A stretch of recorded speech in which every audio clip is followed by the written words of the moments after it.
you don't have to worry that, oh, they will have to demand, and demand something really at a very high level. What you have to do is to convince them that you know the syllabus. Yeah? You just have to convince them.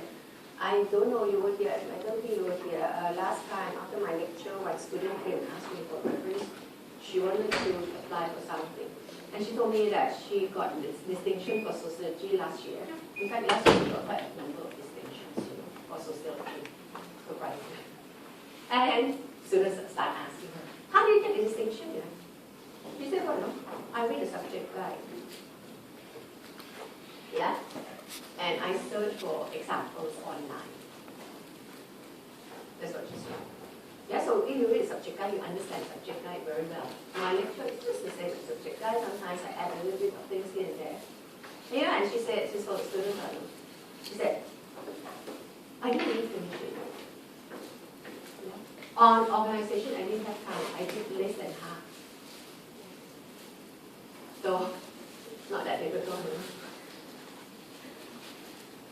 Which means that she must have done quite well on the earlier parts, especially section A. And also it means that even on organization, she must have written quite good introduction.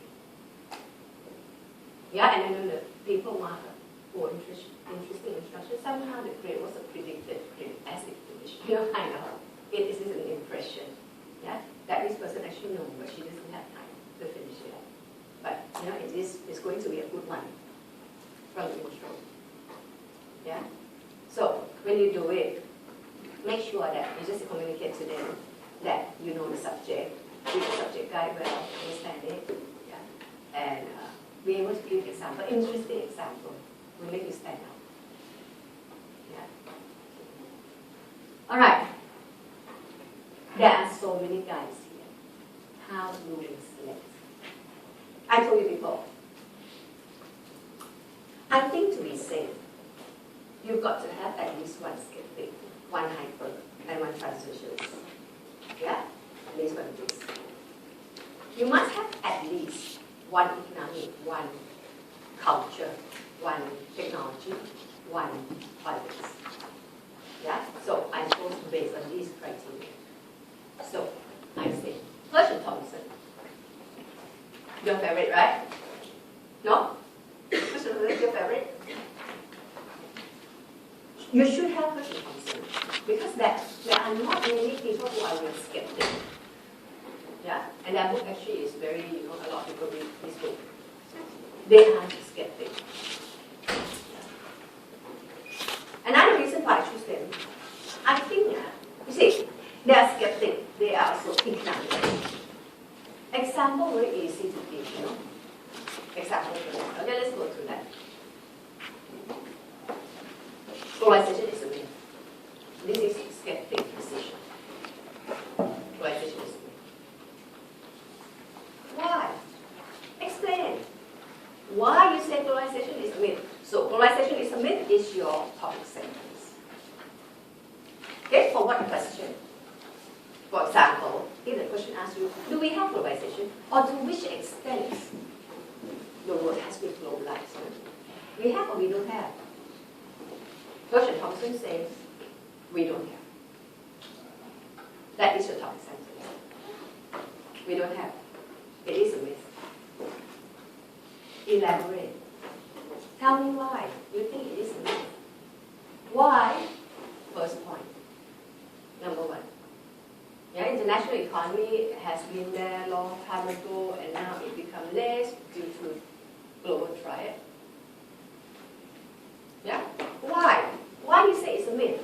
Oh, because international economy happened a long time ago, even before World War I, Now it's actually less because we have regional bloc. Give me example. You see the EU bloc, PCA, after 2015 is going to be a large, it's going to be quite powerful bloc in Asia. Example. You got it? Topic sentence, elaboration, illustration. Also, I'm giving you another explanation. Also, another point I'm telling you, second point. Also, because government is still very strong. Government doesn't disappear. That is second elaboration. Give an example. Government remains strong. Oh, look at Singapore government. Yeah? Singapore government regulate and let everything, all the economic activity in Singapore. Yeah? Workers in Singapore, labor force, yeah, is very regulated here. All right? Even demand supply, a housing price is not really demand supply, right? Government came out all the time with all the measures to try to pull down property. Right? Yeah? Example.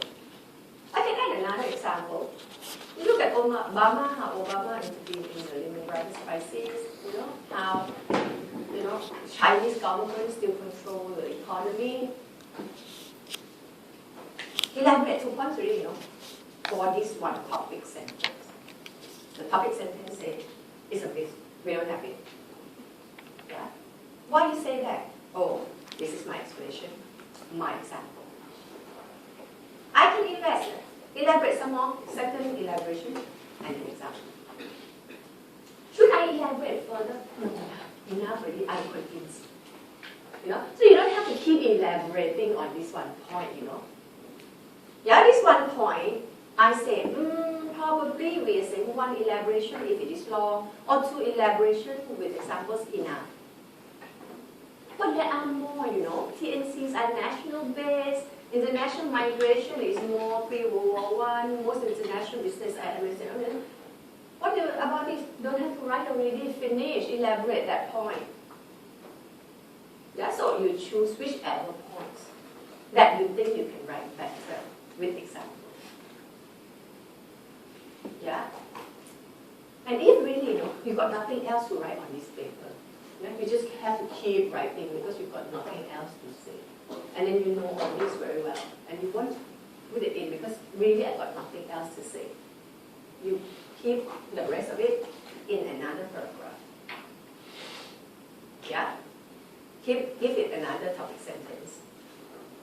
Because the paragraph shouldn't be too long. Because when the paragraph is too long, I tell you, when I look at very long paragraph, before I start reading, I get tired.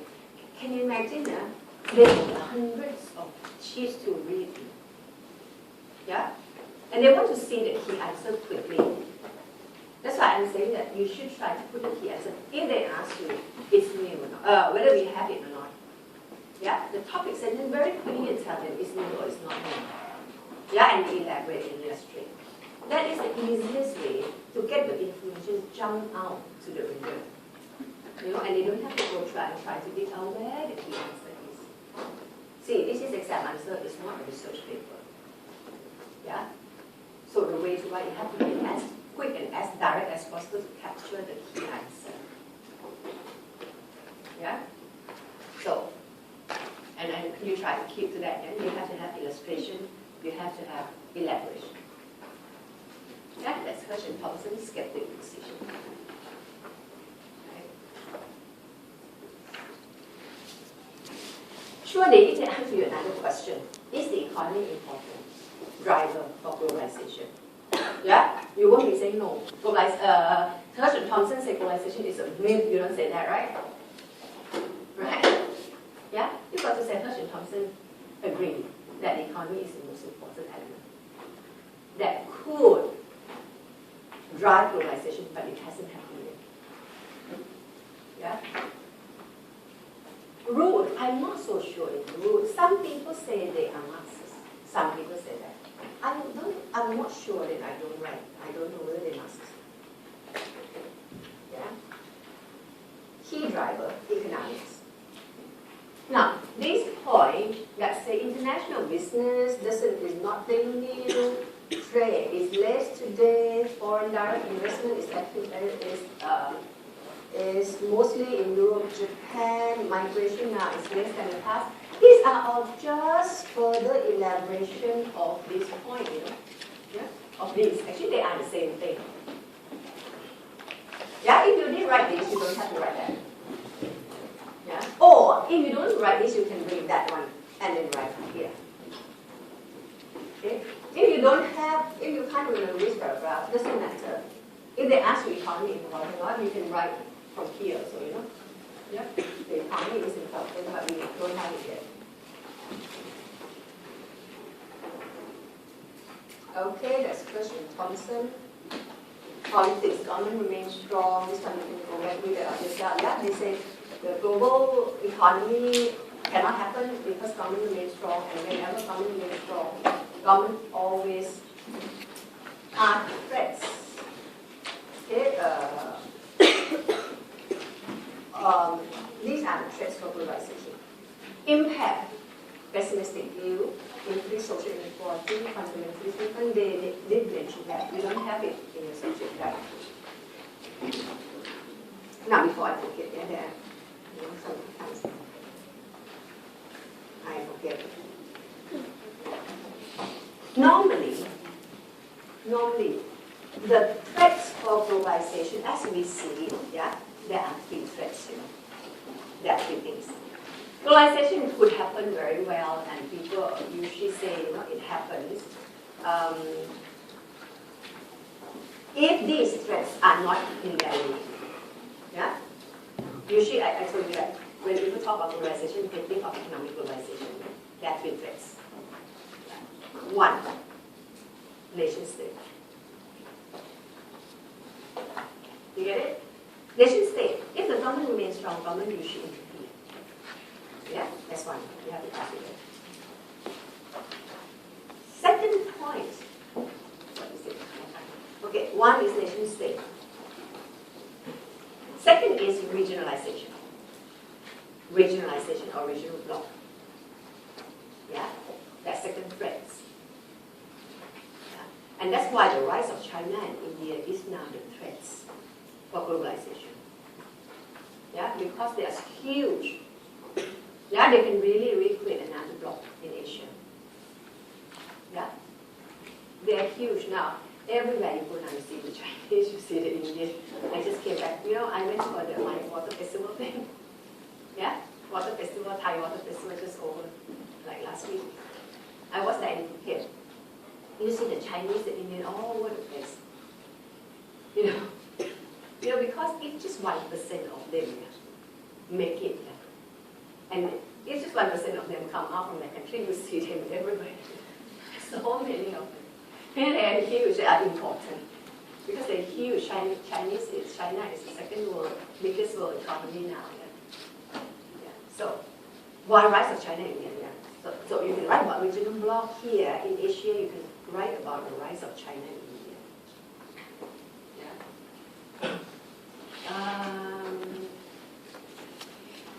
Just now I said 3. Actually, you can count as 2, or as 3. 1, I want to talk about the nation state. 2, I want to talk about regional bloc. And 3, I want to talk about the rise of China and India. Yeah? And especially China is not really totally a free trade country, right? There's still communism, isn't it? And communism by definition is central control economy. They are not really free trade. So somehow this is something that somehow doesn't help in that globalization process. So I consider these 3 the threats. Yeah. Hirsch and Thompson bring one of the threats. The nation state remains strong. Yeah. Second threat. He was talking about regional bloc. Okay. So these 2 are addressed by Hirsch and Thompson.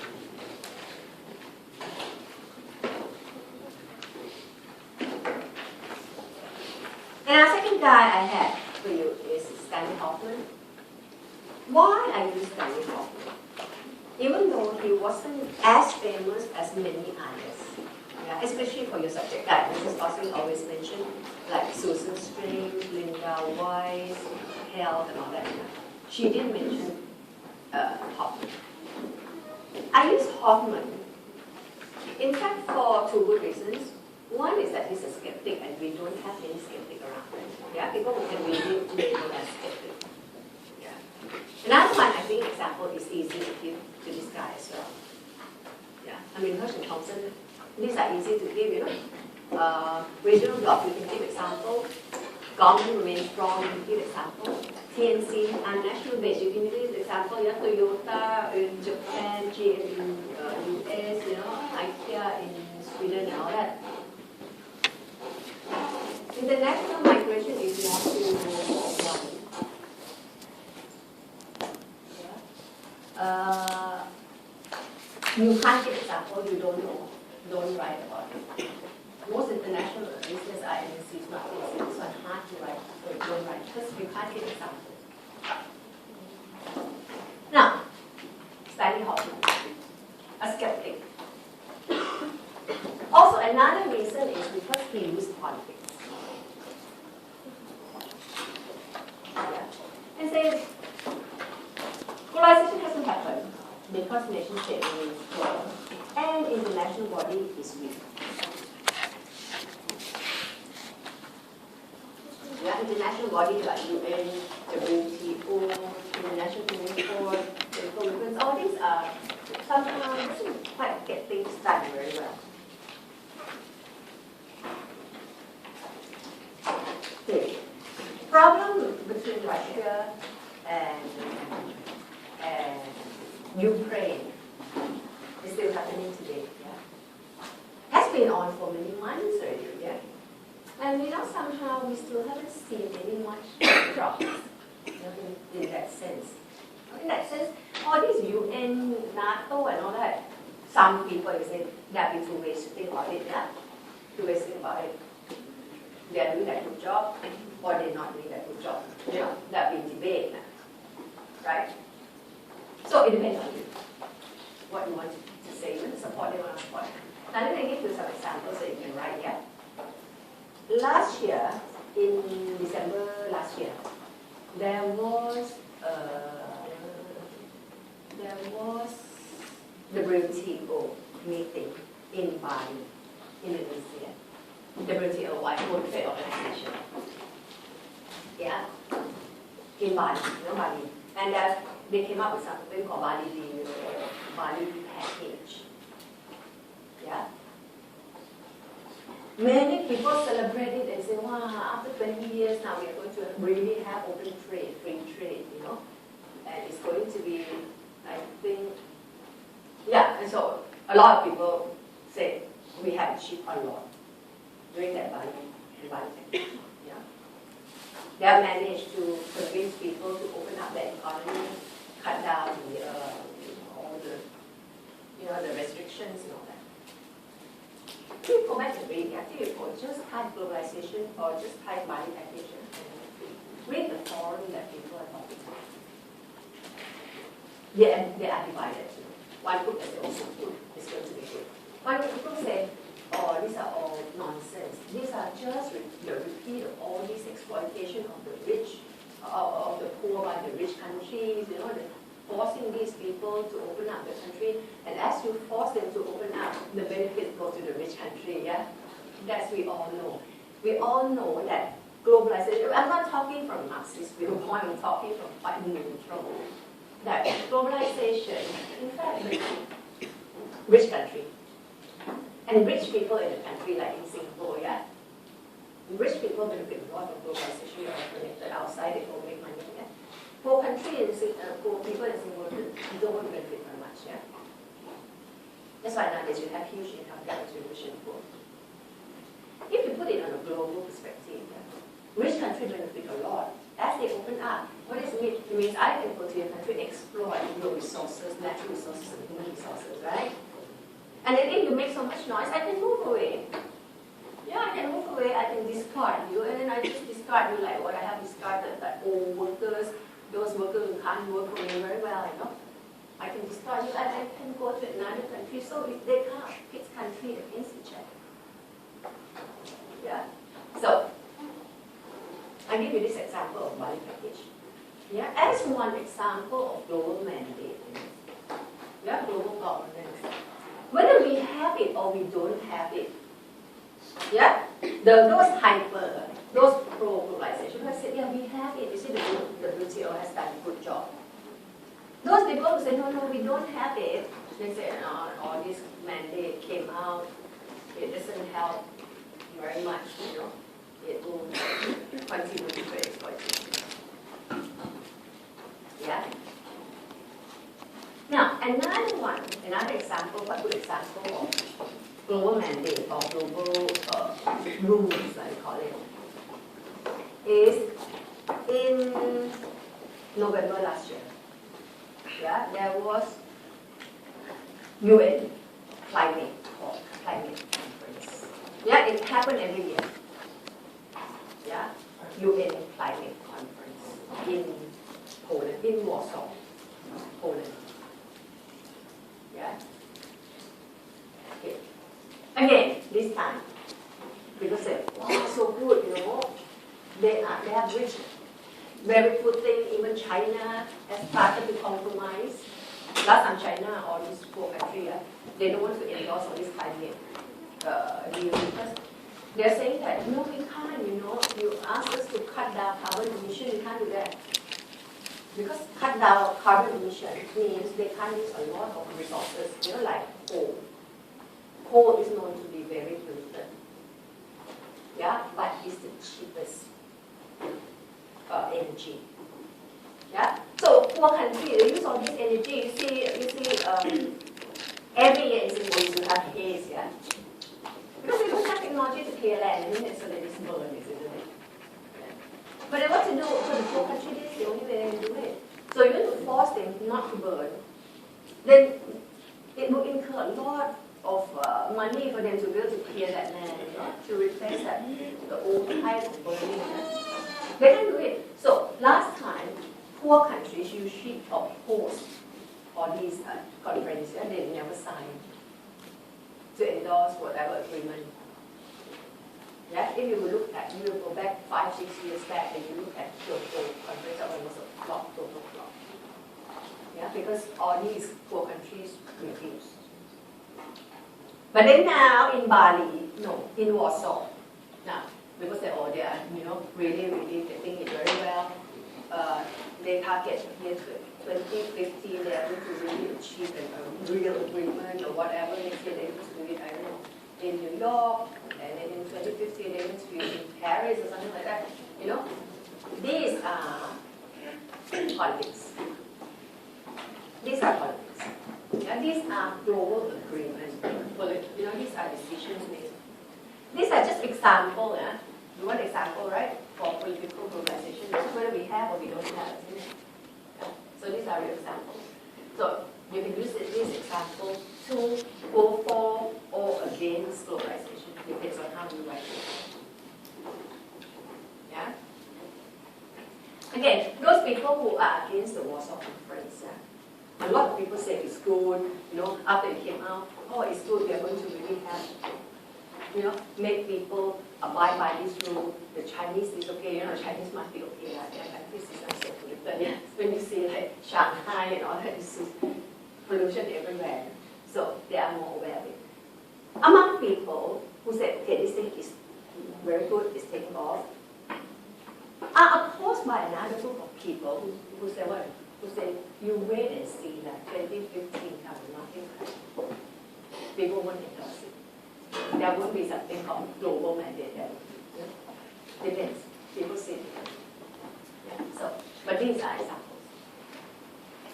Okay, Hoffman said, all these UN, the WTO, climate talk, all these are all useless. These are just talk. Yeah? These are just talk, or just something that to make it feel like as though people are doing something. Yeah. Second, not profoundly change the enduring nature of national nature or citizenship. This is quite easy to write. Yeah. Yeah. You still have different citizenship, and it's hard to actually disguise or citizenship. Even EU, they manage to do that. 3. Hoffman said, war and threats of war between states will prevalent. Or a lot of examples, yeah? China, Japan, now having problem. Having problem for a long time. Now we have problem.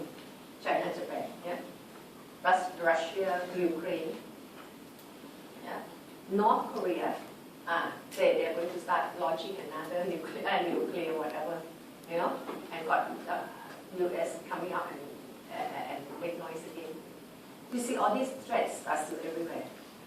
Yeah, so according to Huffman, we haven't achieved political globalization. Political globalization means what?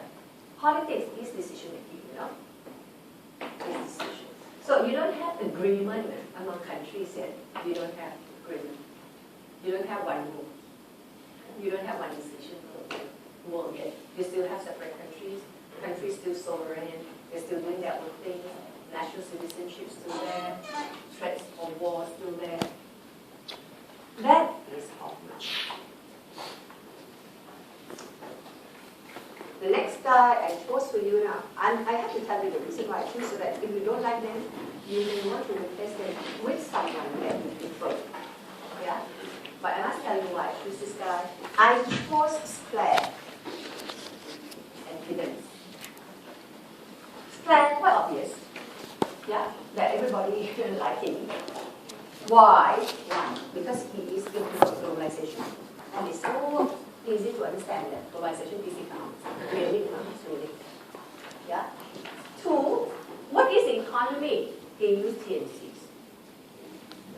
Okay, he used TNCs, then they will come TNCs. And the TNC is so real, you know. A lot of people are talking about how TNCs now actually is the main operation in the world. Yeah? And so easy to give example of Toyota of all these TNCs. Okay? Another reason is because he's a Marxist. We can label him as a Marxist. And it is useful. Yeah. In here, there's a question they used to ask you.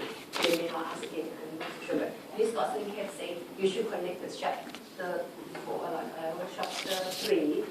No, the chapter on theory, this chapter. Yeah. 1 year they ask you. 1 year, the past exam question asked. How classical theories have contributed, something like that, have contributed to the modern globalization theory. Yeah, this one really forces you to write Marx. And how Marxism has contributed to Sclair. Yeah, so whatever it is, now you have to pair. You're going to write Marx and Sclair, yeah? So you're going to try to put Marx in. Yeah. But again, yeah, make sure your topic sentence shouldn't start with Marx believed these methods. Don't say that. The first sentence answer the question first. Yeah? Yeah. Sclair believed the economy is important. He was inspired by Marx. And then we write Marx. Yeah? Because the paper will never about Marx. The paper will about Sclair. So write about Sclair in some way that help you link to Marx. Okay? And then after that, you write Marx. You know, Marx is material, the economy, capitalism. Capitalism wants to make profit. They have to create working class. But by creating working class, they are in conflict with the working class. Because the power is zero-sum, they want to take all, but leave nothing for the working class, so therefore there will be conflict. The working class are not aware of the conflict because they are alienated. Yeah? But because over time, make the long story short, over time, they will come to understand it through praxis. Praxis means when they get involved in it, when there are people like Marx to come and make them aware of their situation, finding their direction solutions. Yeah? That's Marx. What is Sclair say? Then Sclair follow Marx, yeah, and say, okay, in the end of Marx, yeah. Now you may not want to do everything yet. You may not have to go all the way until the revolution. Yeah? Don't have to go there. You just have to say Marx about the economy, there'll be exploitation, that this will need to have working class working for them also all the resources. And Marx say, eventually, the capitalists will have to go beyond their country, isn't it? That's what Marx said. Yeah? Because they will exhaust the resources in their country, human resources and natural resources. They have to look beyond nation state. So, Marx's idea already incorporates some idea of globalization in there, even though he didn't say it out directly. even though the word globalization was not the word of that day, but the ideas about globalization is there. Okay, so you make any, they don't need to write until the revolution. Just say capitalists will try to make profit. Try to make profit, eventually they have to expand beyond their country. That what Marx said. Yeah? And then you can bring to square. Yeah, really a nation state, I mean really, capitalists really has expanded themselves globally today in the form of the two nations. Yeah, so you have Marx and you have continued with Square. TNC. Then you write about the TNCs, you write about, the TNC is easy to write, you write about the mass media. The TCCs are more difficult to write because it's hard to give examples. You know, you don't know who are connected with who. He said there are four different,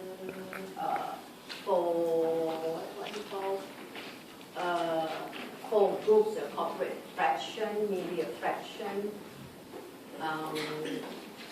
consumerist fraction, and all that. If you want to write, you don't really know who are connected with who. You may just write, for example, Obama. Obama is surely connected with some corporation or business elite. You know, all these business elite, they fund the like election campaign, isn't it? Yeah. Election, when you get this election, money to the campaign, usually they're funded by the business people.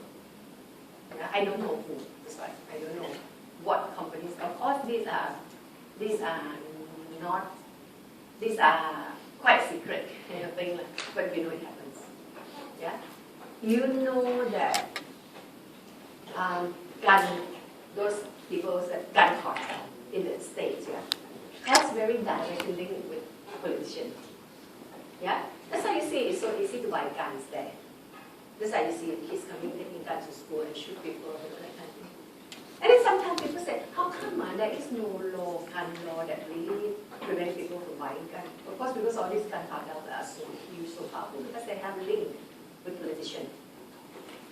Yeah, so the linkage among these fractions is real. Yeah. Last month, my husband's boss said he's flying from UK.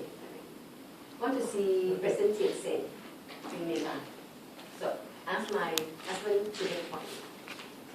Thein Sein, president, politics, yeah? Hard to get him. Surely everybody also wants to see him.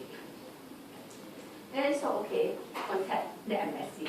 Okay, let's ask the embassy, UK embassy to help. UK embassy said, cannot. No time, he doesn't cannot sleep. No, how? I have to find ways to get appointment. Then finally, okay. Finally, one guy who is businessman in Myanmar, yeah, managed to get an appointment. You see, business and politics always linked. And then 2 days before the boss came, the office of the Prime Minister called and said, sorry, appointment has to be cancelled. Because there was double booking, double appointment. You know, so President cannot meet the boss. Oh, die, no, boss coming, and President not meet the boss, then what happened, you know, all these people must get the President to meet the boss.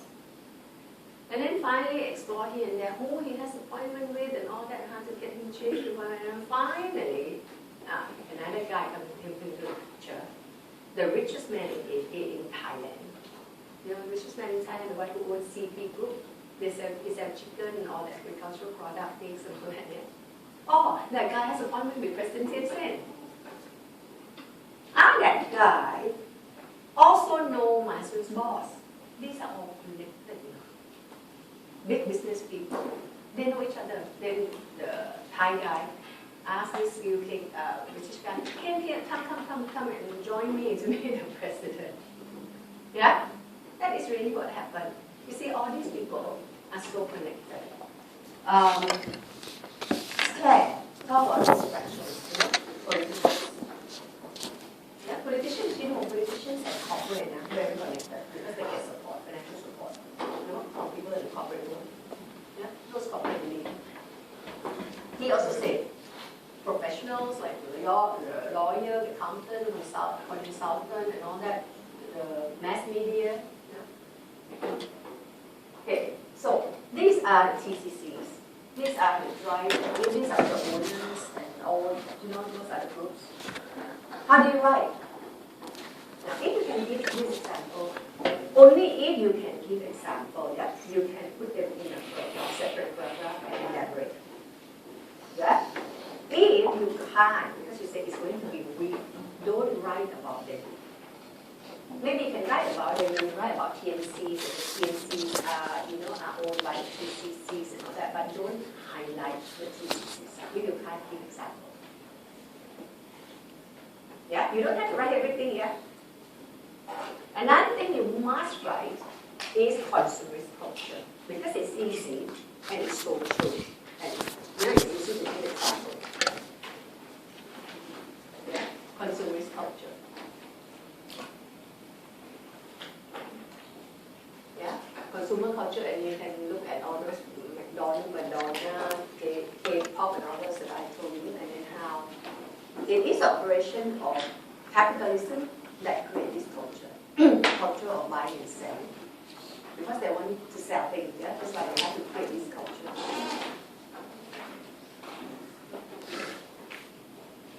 Being a Marxist, exploitation is part and parcel of global economy. And then I have evidence.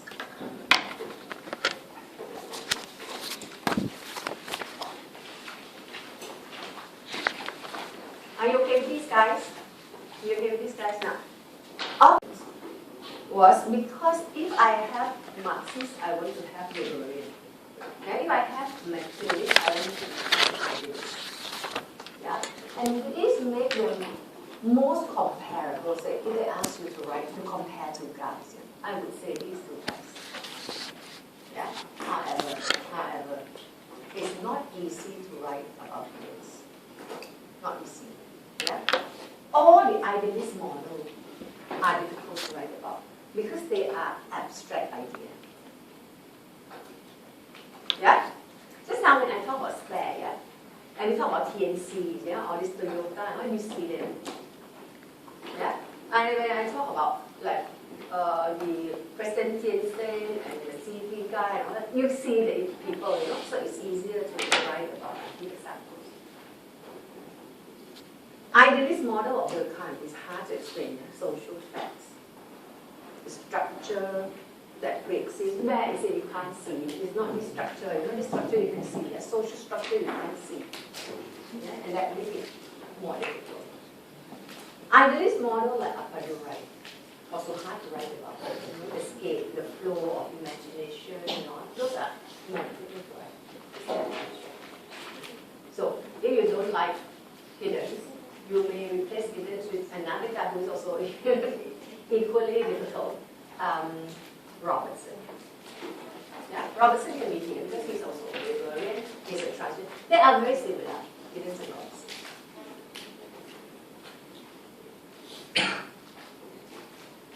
So let's compare and contrast. They are both transmissionists, okay? Which means that they believe that globalization is an ongoing process that hasn't ended yet, and therefore it is unpredictable how it would end. Yeah? Whether it will be retreating, whether it will actually not happening, or whether it's going to be a real global village and a borderless world, they say we can't really tell. Yeah. And as you know, the history of globalization, some people write about 7 phases of globalization, 7 phases. And some people argue, just like me, that globalization or connection among people happened since the beginning of time. Hunters, they went to hunt, and they have a catch. They go and trade with people who make clothes, people who make wares. Yeah? And they can go anywhere. There's no restriction. The only restriction is that they don't have transport technology. Yeah? So you just have to use their legs to walk and then go and exchange or horse or cart. That's the only restriction, but that's no political restriction. You know, you can just walk anywhere. Yeah? So people argue that, you know, this kind of thing happens a long, long time ago. Okay? But somehow dropped as borders are created, especially during the Dark Ages. Dark Ages or Roman Empire, ancient Egypt, China, great civilization. Yeah? Something like, no civilization that operates something like our regional bloc now. You got it? Yeah, regional bloc. Because they're huge, empires are all huge. So you see, the empires don't trade with other empires. They are like close entities. So globalization did, and then globalization come up again, because they're during the age of exploration, like when Christopher Columbus discovered the New World, which is now America, you know. And a lot of exploration at that time. Also no restriction, you know, they just got on the land and you just go in there, nobody telling you you can't come because you are not American or anything like that, right? So people talk about this up and down of globalization all the time. Yeah. Why do I say that? I can't remember. Anthony Williams. Oh, so transnationalist position has the point. Yeah, because it's up and down, up and down, up and down. You know, even our own experience, we see it up and down. You know, so we don't know. It is transforming. We don't know where it's going to end. Even AEC, you know, people don't know whether it's going to take off or not. AEC has been, they have spent 8 years, right, planning for AEC. And they said 2015, yeah, we're going to have it. The other day I was attending this forum on the ABC. Interesting. This forum composed of top speakers. And the speakers, some speakers are business elite. So they have like Air Asia, not Tony Fernandez, his second guy came. Yeah? And people from bank and quite a lot of business people. And also government officers, like the ambassadors and a few ambassadors and some government officers in Asia. I was listening to the topic. The business people say, oh, they all agree, okay, we are going to have AC in 2015. Yeah? 2015. We have prepared for it for a long time. When people are cautious, you know, are cautious, they will say 2015 is the starting, and it's going to be a long and difficult process. Yeah, just like globalization, you know, it may have started in 60. It's a long and bumpy process.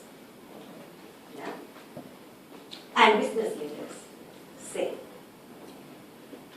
AEC will take off if government disappear. It's like what these people say, you know. Yeah, in the talk that I attended. They say AC will take off. No, people know how to trade each other. Business people all the time connected. And they were talking about the Golden Triangle. You know that area, you know, the Golden Triangle? The upper part of Thailand, Myanmar, and what, another one? Laos. Yeah, these 3 countries. Because that one, they trade with each other for a long, long, long time. There's free flow of trade information all over the place. Will be like that if the government will interfere. Yeah, the business leader all talk about it that way. You know, but surely the government said, you know, of course we have role to play, you know, in AEC. But anyway, AEC is just one example of how difficult globalization is and how it is actually transforming and how government, you know, could be the threats to it. According to these business people, government could be the threats to AEC, just like government could be the threats to globalization if they are too active in guiding the economy and controlling the economy. Okay, anyway. So these are transhumanist position, yeah. It's not done deal yet. It's still ongoing. We don't know where it's going to end. They are similar. But they're different. Okay. Sclair says new. Giddens says old. Yeah, Giddens says something new. Sclair is something new, starting in the 60s. So, these can make one type of comparison. Second comparison, of course, is Marx and Weber, Marxist and Weberian. Yeah, and then you can compare.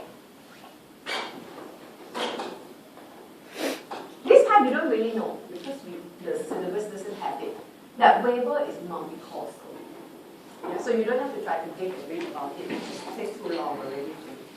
You just take note that, in fact, Weber used different factors to understand, to explain modernity, to explain bureaucracy and all that. But, or in his analysis, but his focus was on culture.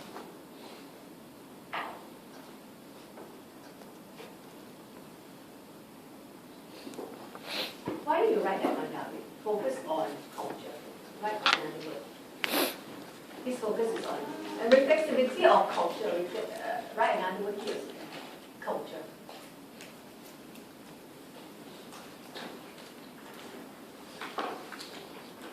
So people, anyone who focus on culture, usually we say, okay, it has to be in Weber. Mrs. Gosling said Parsons. I think you don't write that part. Because, if you write Parsons can also, when you talk about cybernetic hierarchy, that culture is the most important system that controls all systems under you. Remember that? But you don't know Parsons. Yeah? She mentioned Parsons. Okay.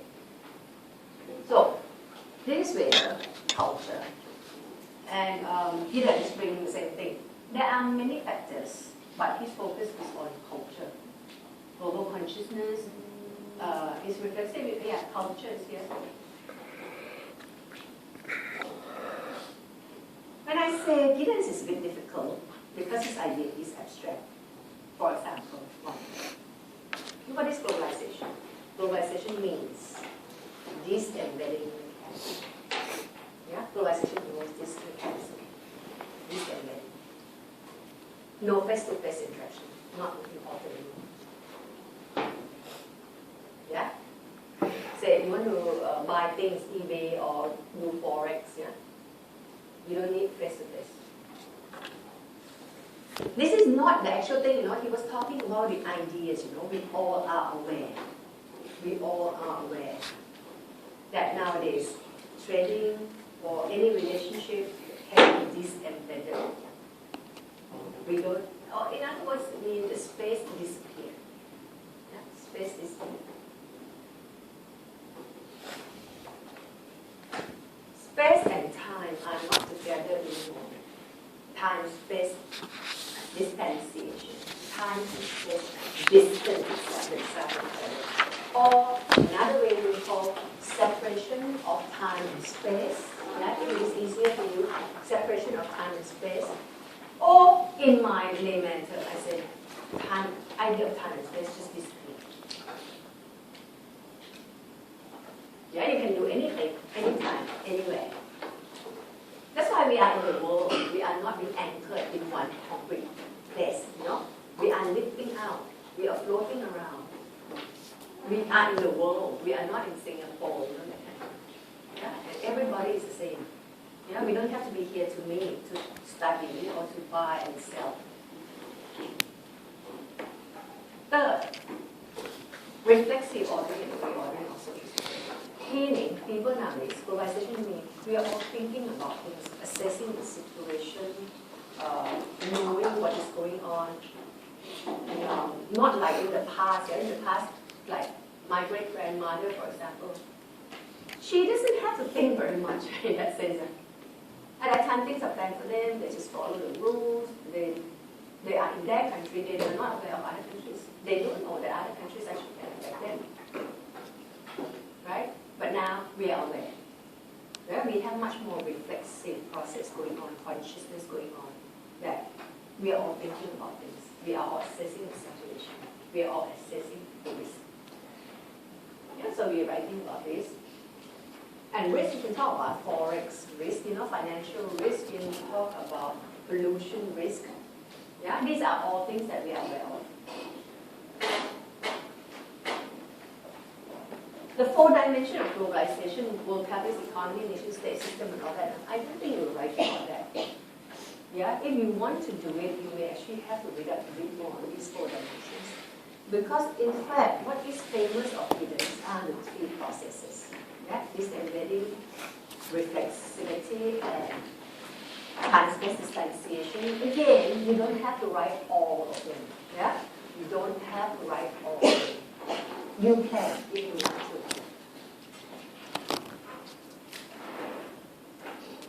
Okay. Consequence. Claire talked about exploitation coming from Marxist themes. He didn't talk about risk. People aware of risk and constantly engaged in risk assessment.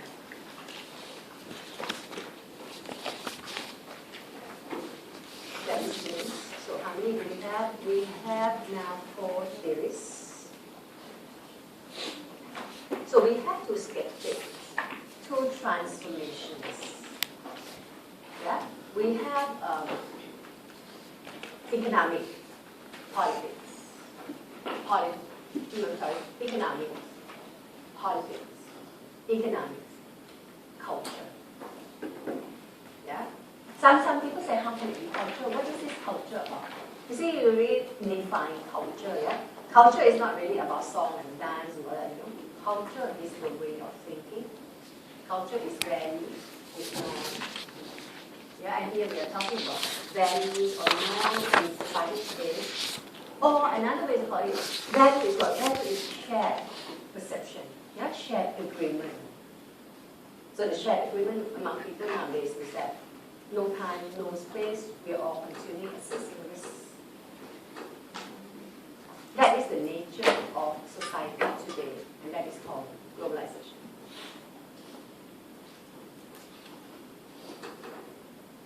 Okay, we haven't got the skeptic yet, therefore we have Omai. Omai.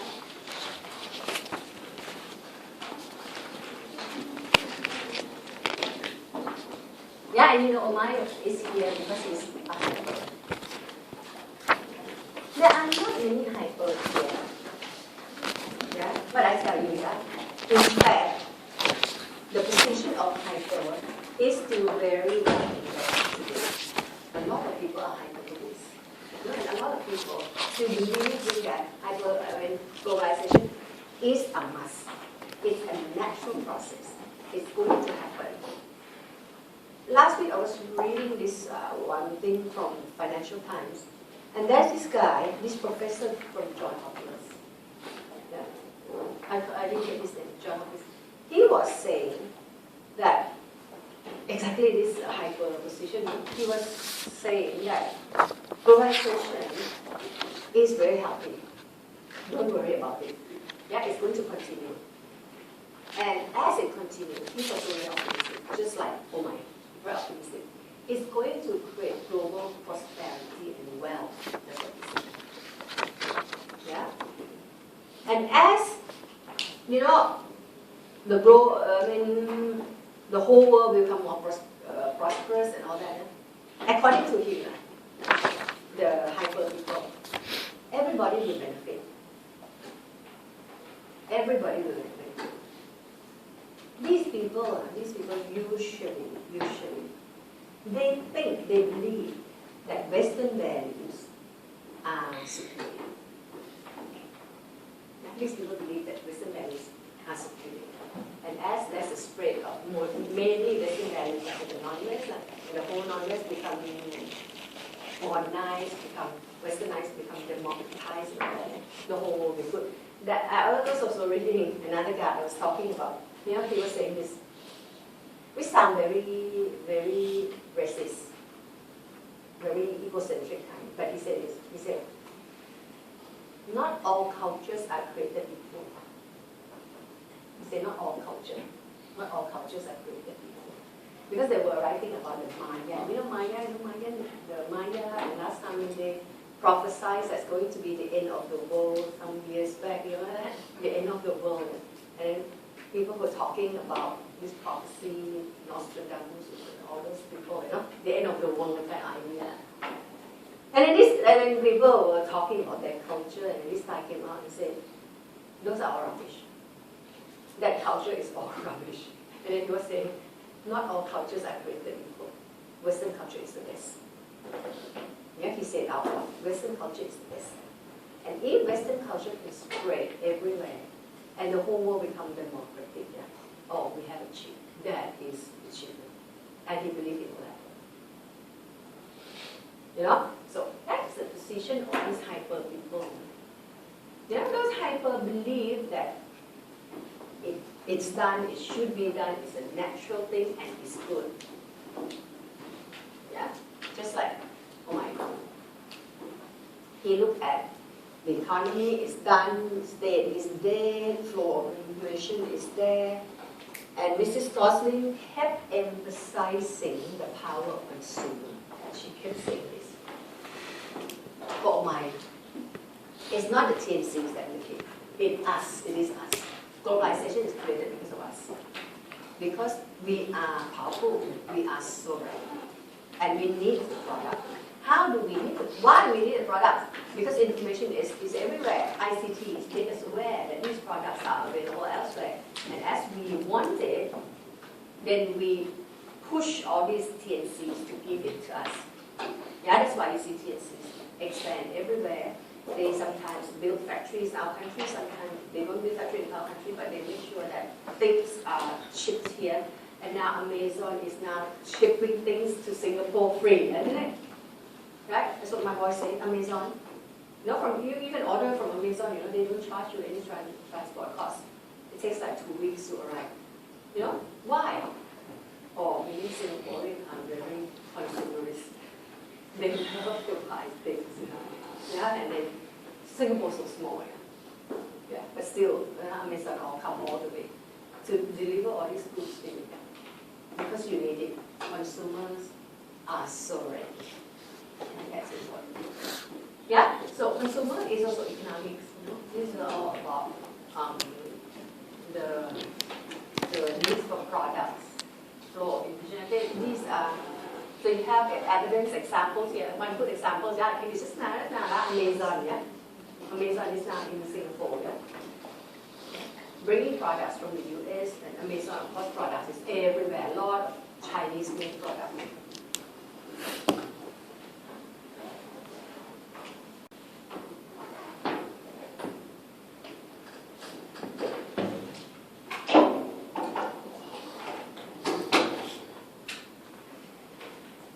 Okay, that is for my. I have pastels. In fact, once you're done with Omaya, I think you're done. If you say, the least I need to have, the least I have to have, is here until here. Then you have static hyperbolic transformations. You have economic, politics, and culture. But you only have one politics and one culture. Then student asks this. I only have one politics. If they really ask me for politics, can I use Omaya and say government died? You say yes, you can. Or can you use Hirsch and Thompson and say government still alive? You can do that too. But at least, if the question really asks for politics, I think you should have one political scientist like Hoffman. If you don't have Linda Weiss or Michael Mann or Jessica Matthews or those people, so you should have one. And later you can bring these people more concentrate on economics now, but they had something to say about politics too. You can do that. Right? But it won't be as impressive, as those guys who really look at politics per se. That's why I'm saying you should have at least one guy. Same culture. If they ask you for culture, you should have somebody. That's why I add Benjamin Barber here. To give you the culture that is more Madonna, McDonald kind of thing.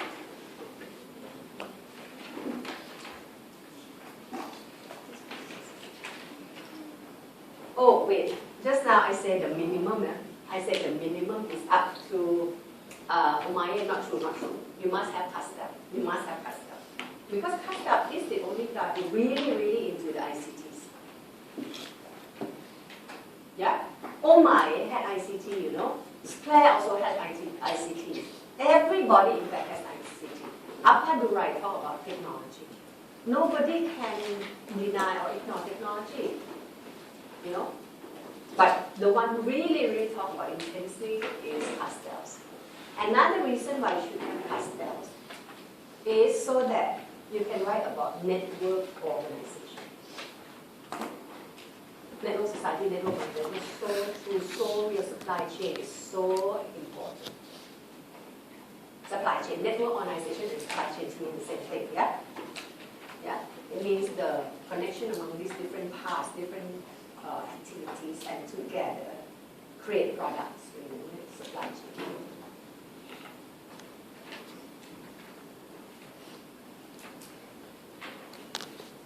Okay, so you have pastels, barber. Yeah, you don't like barber, you can replace it with someone who focus on culture. Yeah, this is Macworld.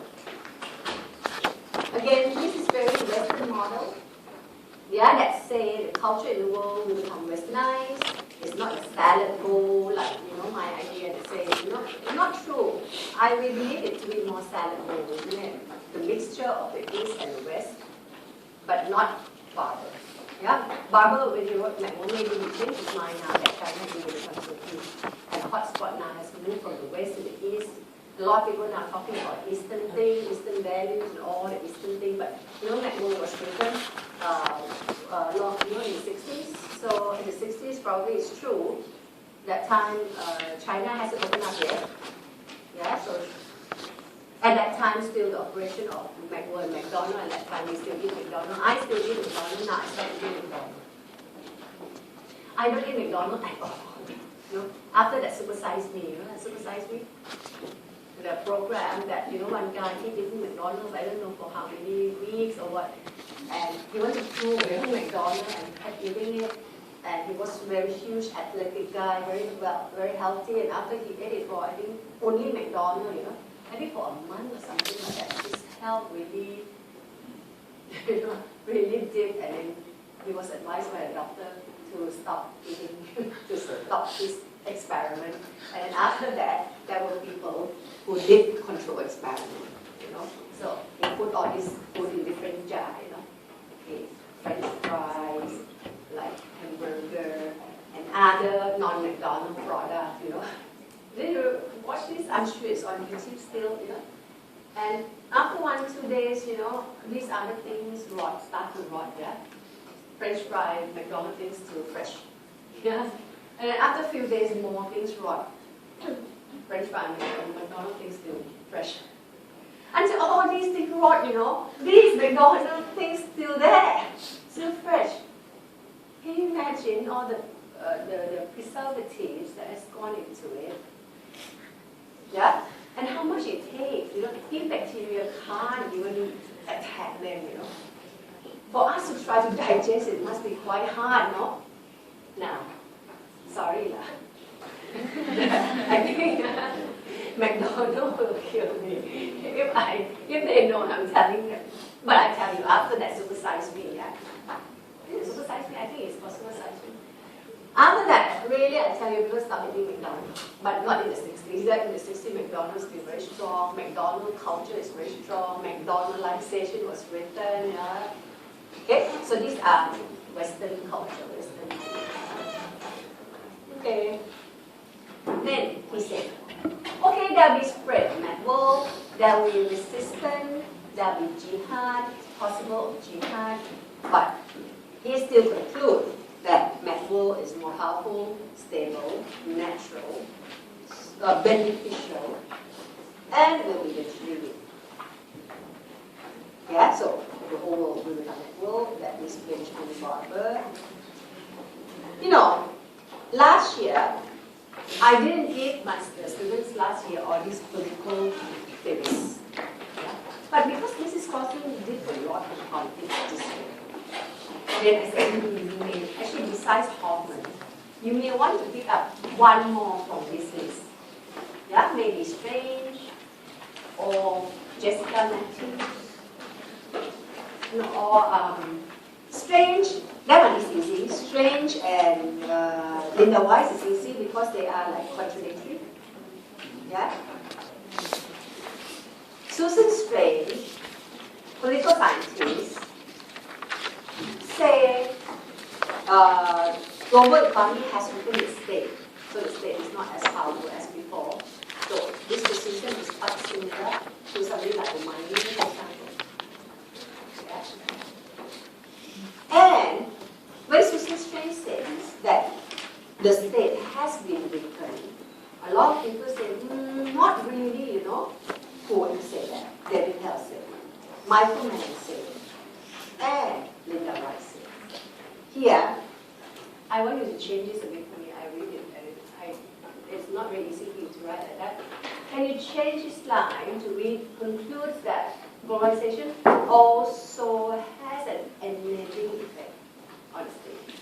Cross out these things in the light green. So, Linda Rice concluded that globalization also has an enabling effect.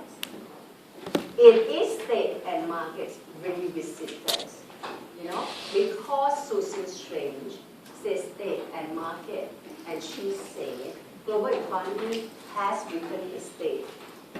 Linda Weiss said not true. There is also enabling effect.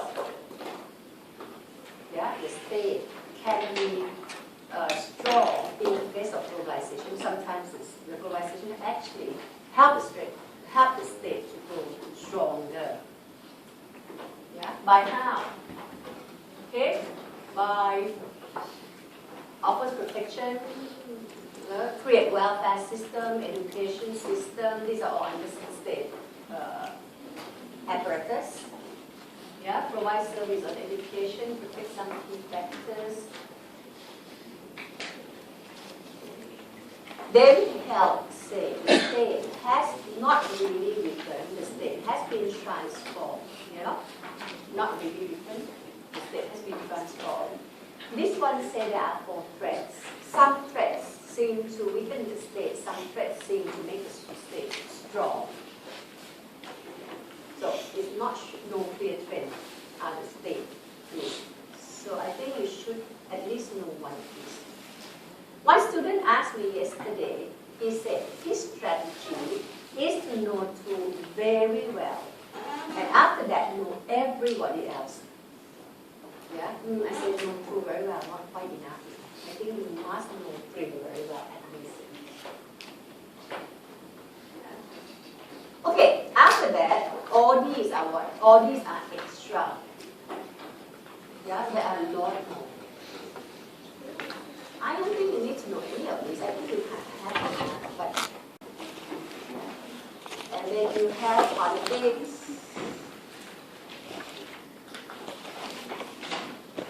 Then you have culture. Now, culture, Robertson is used by Miss Gosling, and then she said, oh, okay, which one, you know, you need to know, she should go with Robertson. But I think Robertson is not easy to write. Appadurai, you may consider this Appadurai. If you want to have another cultural globalization. Amartya Sen, actually very famous, he is a Nobel laureate actually. But you already have so many. Okay, and this one I don't know how to put them, so I put them as other aspects, like all the pollutions, you know, and McLuhan, global village, just to remind you of the word he used, because this word has been used over and over and over again, you know. So you need to know it belongs to McLuhan. Okay, why don't we have a break and come back with these questions? So normally we will have something, you know, there will be 2 questions on globalization, correct? Normally one question will be quite easy, straightforward, or indication come from the subject guide. Most people will choose that kind of question.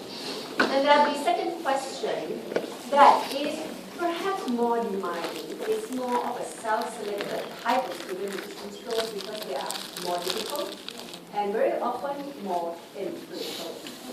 Yeah, maybe we have to have more examples. So one straightforward and one probably high risk, high return type of question. So Mrs. Gosling said the question asked that nation state is on its last legs. You know, nation state is about to die. You know, kind of thing. Yeah. So she said you have to have some people who agree, some people who disagree, and some people who are not so sure, not sure. Yeah? Those people who say nation state is on its last leg, nation state is dying, the demise of the nation state. These are people like Mike, the end of the nation state, strange, you know, state is written because TNC has taken over.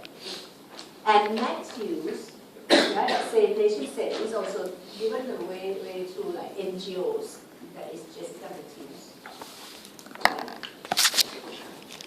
People who go opposite or disagree and say nation state remains strong. I forgot to write the name for you. Yeah? So you write down these names.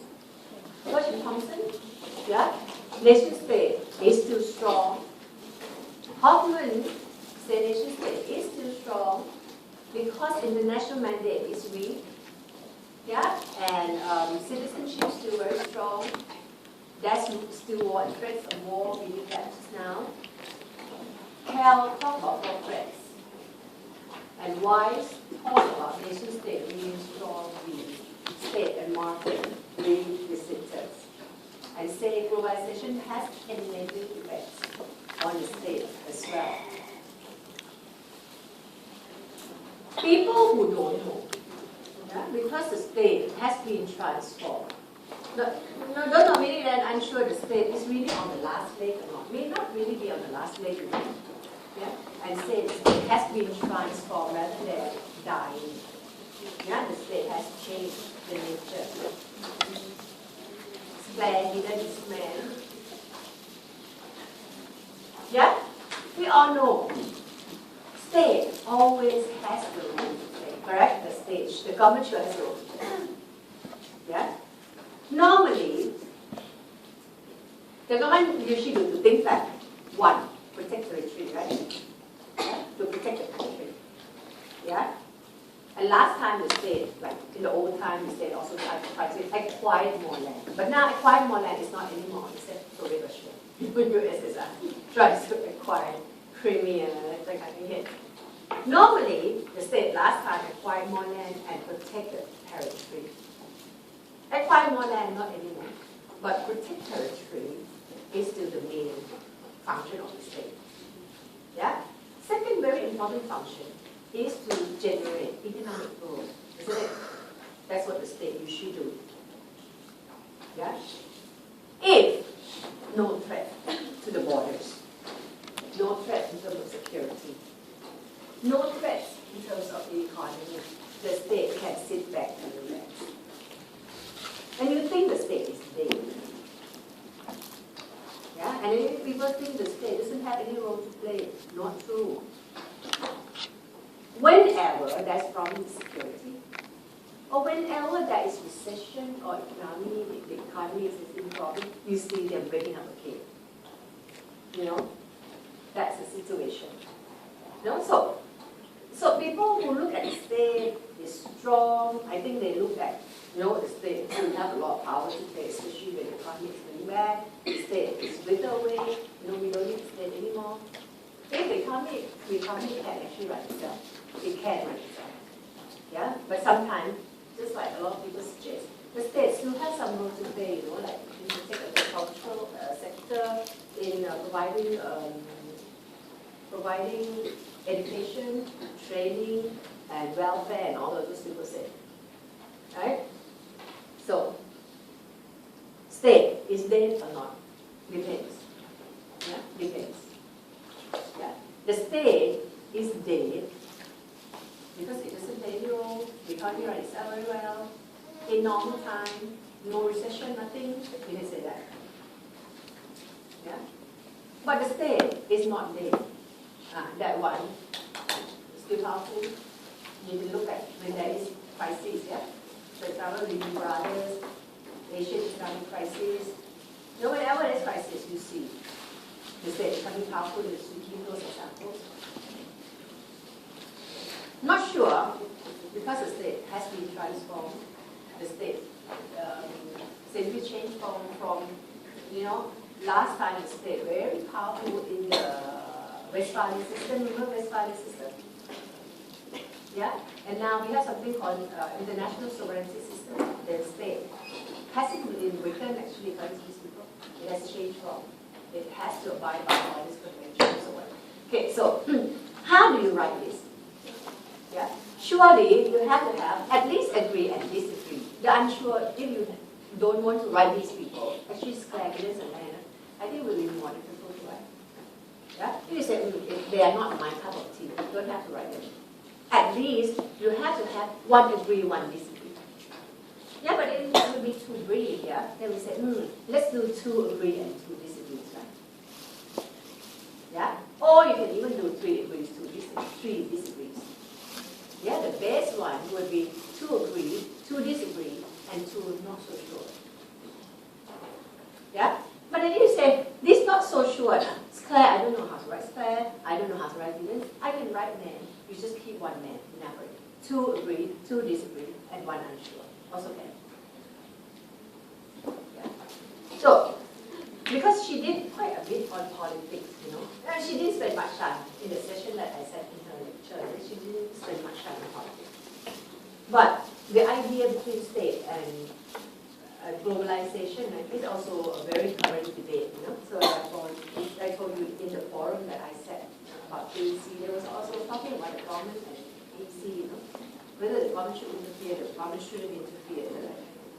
So you still have then you have to prepare something on the state and globalization.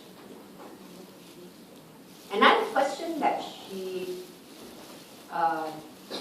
she prepared in the revision is how and why sociologists differ in their accounts of the globalization. How and why. So you have to tackle the how and the why.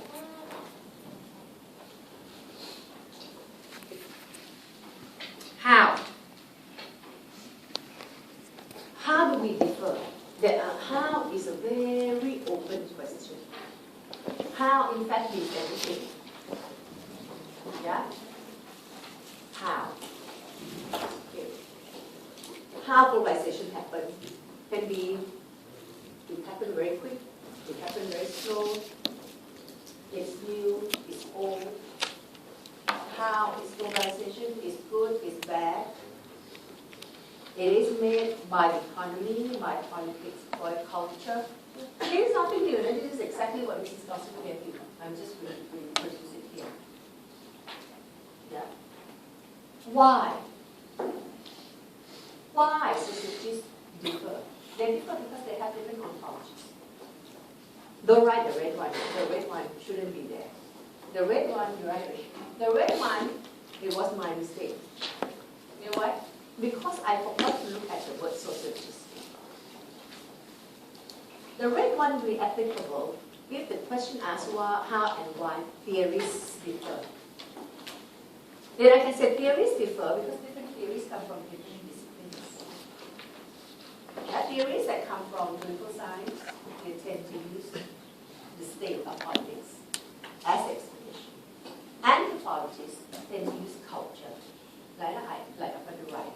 Tend to use culture because anthropologists study culture. Yeah? Economists or business guru, might surely talk about use economy and use business and economy as a key driver. But here, because they ask for sociologies, the red line shouldn't be here. And then I say Claire Giddens. I say Claire Giddens are full comparison because they asked me to talk about different, they didn't ask me to talk about similarities. Then you have to choose the guys that have more differences. And I say Claire and Castell also quite good, and maybe easier to do. Sclair and Giddens with more differences, Sclair and Castell more. Not as many differences as Sclair and Giddens. And you can use them because they are sausages.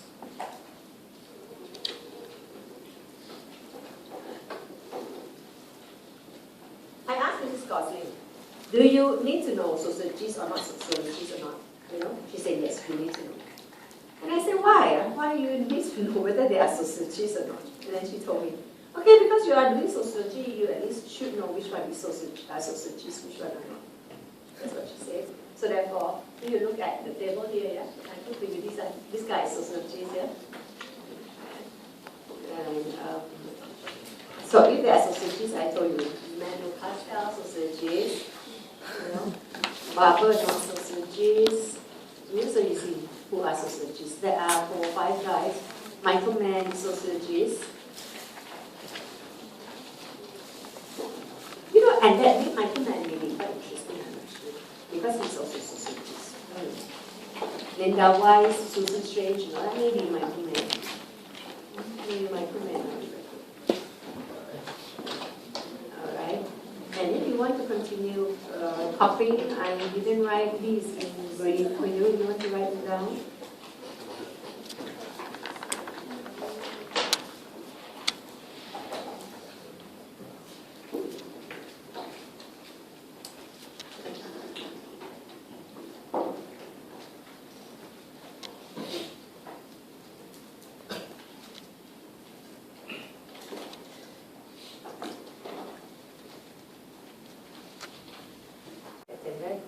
That you need to have 6 to 9 paragraphs. Yeah, but I feel that it's very ambitious. You know, I always feel that the paragraph in the body, besides the introduction and the conclusion, should be just like 6 paragraphs. I think is about that.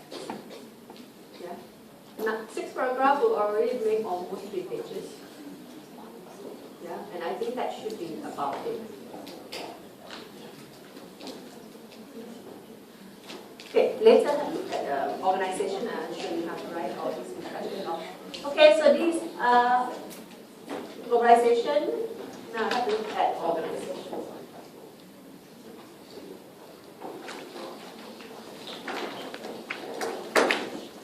Mrs. Gosling has done a lot in terms of content, yeah, so I'm not going to do much.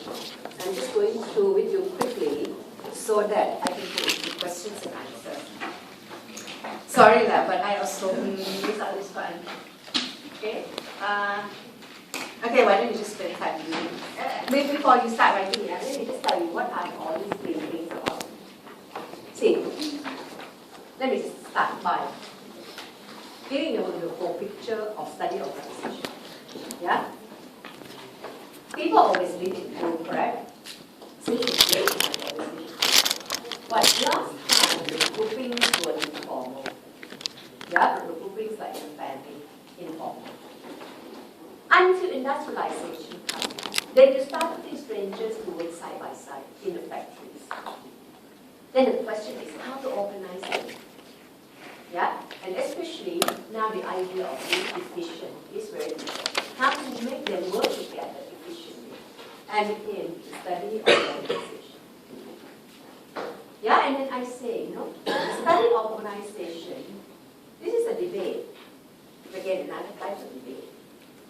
Just like sociology, there's macro-micro. Organization also got macro-micro. I didn't put that down. Yeah?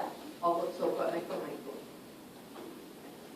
Another type of debate that started in the 70s is about endogenous, exogenous systems.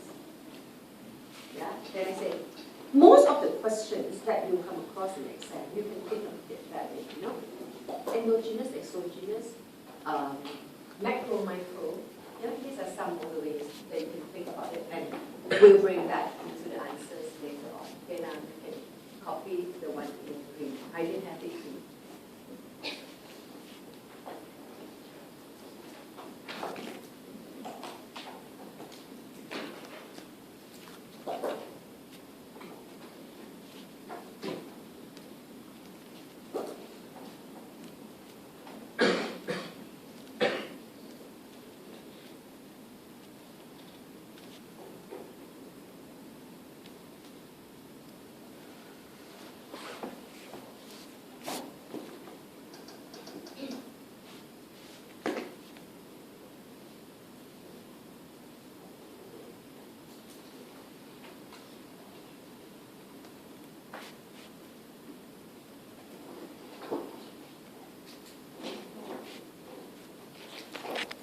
me, there are two sets of dates. There are many more. Yeah? But look at your subject guide. Yeah? Something that can, you can make use of subject guide will be micro, and endogenous and exogenous factors. Even that the subject guide is not good enough actually to capture the real micro, and exogenous. In the subject guide, it was heavily on different types of exogenous factors. Yeah? Subject guide got 4 perspectives. PERD, insufficiency, and interpretation. Right? PERD, population quality, resource efficiency, insufficiency, and interpretation. Yeah? PERD and insufficiency are all exogenous. Yeah? Only interpretation is endogenous. Look at how members interpret things together. Yeah? So, but Mrs. Gossett, whenever she comes and she lecture organization, she always put in some element of mindful, some element of endogenous factors. Yeah? So it doesn't matter they have it or they don't have it. I think it's quite interesting to have that debate between mindful, endogenous and exogenous factors. But we are going to follow the subject guide in the meantime. Yeah? The subject guide doesn't even have much of waiver. Yeah? It has PERD, insufficiency, and interpretation. But I think waiver should be quite useful for you. Yeah? You have a bit of waiver on bureaucracy that I included in lecture on theory. Okay, now let's cover it. Okay, I don't think we want to spend time going through the content. As I said, because Mrs. Gossett has done the content, and it will be quite a while to do that. My intention of doing all this, yeah, similar to section A and B, is that, say the day before the exam, yeah, you want to know everything about the syllabus, these are everything about syllabus. Yeah, so it contains all the key concepts that I put in bold, for example. Yeah, so now we are going to go very quickly through it so that you come back, yeah, I mean, you have attempt the mock exam, yeah, so at least you know something about it. Later, we want to spend time doing the questions and answers. PE. Do you need to know the name of the artist? You have to. You have to. Yeah, at least you have to know like Hannon and Freeman or Stinchcombe, that guy, maybe you want to know him because there are examples of time stamping. Yeah? Different period having different niches. Yeah? You want to write operation ecology perspective. Yeah? Such as operation ecology theories such as Stinchcombe. Whether you need to know the work, no would be good, but not absolutely important, I think. Yeah, but if you know it, it's impressive. Yeah. Whether you need to know the year, I don't think so. I think it's too important for that. But I know some students who really, really want to really get it. They try to remember the name and the year as well. I don't. Then the work may be easier because the work kind of indicate the ideas that they want to write about. Yeah, like for example, what is it? The social structure and organization, population ecology, and all that. It somehow provoke some kind of content behind it. Yeah, and like institutionalism, that's the organized formal organization structure, affiliated ceremonial, and probably more useful, Okay, this perspective has root in Darwin. You know that, yeah? Darwinian metaphor. Organizations compete. Yeah? Now, if you want to write about Darwinian, yeah? More important is to write that just as species depends on environment to survive, organizations also depends on environment to survive. Okay? Surely there will be struggle for survival and all that, but no need to write that part very much. Yeah, because this perspective, didn't say organizations struggle, they compete, they struggle. It wasn't really like that. They were just talking about time stamping, that different period, different environment create different organization and change organization. That didn't talk about how organization organization structure competes to survive in an environment. We say that. Yeah, so you don't have to emphasize that part, even though it is true. Yeah, that organization, survive in the same environment. Yeah, the focus is on time stamping or imprinting. You know that words, right? Okay, I haven't done that yet. Okay, this is Darwinian metaphor. Right? So environment is important. Yeah. Similar environment exhibits similar actor. The most structural meaning actors don't have much role to play. It is the environment. It is the environment that determines what type of organization. So, whatever happened in organization, how it looks like, for mortality, organization change, and all that, all about the environment. More importantly, what is the environment? Environment means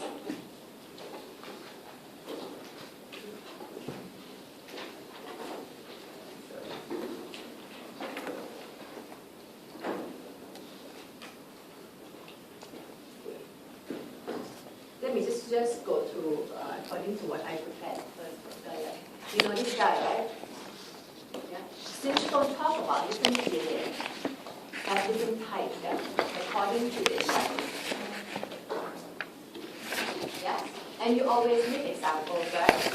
So I've given you these examples, evidence, abstract. Now, yeah, you have these organizations. Budget airline, boutique hotels, backpacker hotels, organic farms, organic produce store, virtual organization,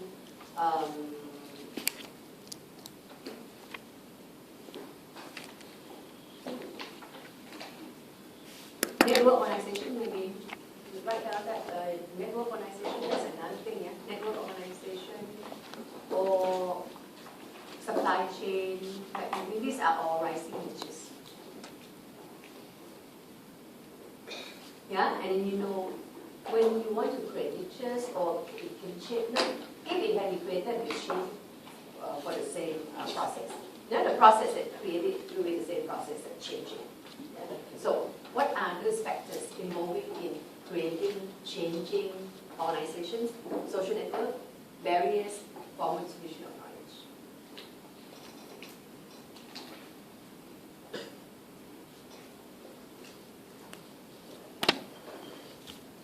Okay, if you want to go a little bit more in detail, yeah, no, it doesn't mean the organization can't change it. Organization does change, and organization dies sometimes. Yeah, it doesn't mean that once it's created, it can never change. Organization will change. It has inertial pressure. It has inertia, but inertia means change slowly. It doesn't mean it doesn't change. Yeah, it just means that the inertia.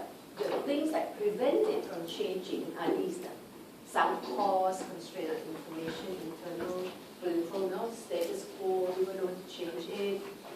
Yeah. Okay, so these are details. Inertial pressure prevents organization from being dynamic and adaptive.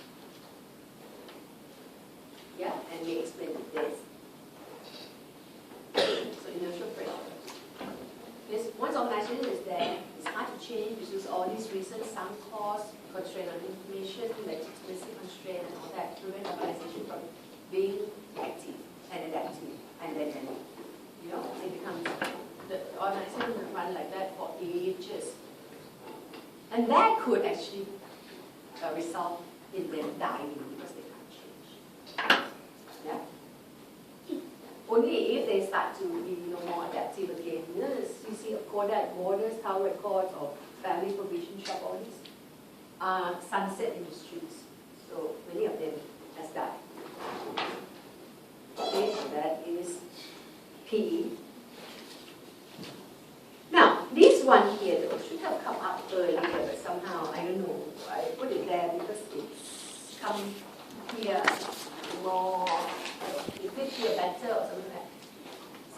environment means these three things, yeah? Technology, consumer demand, government regulation.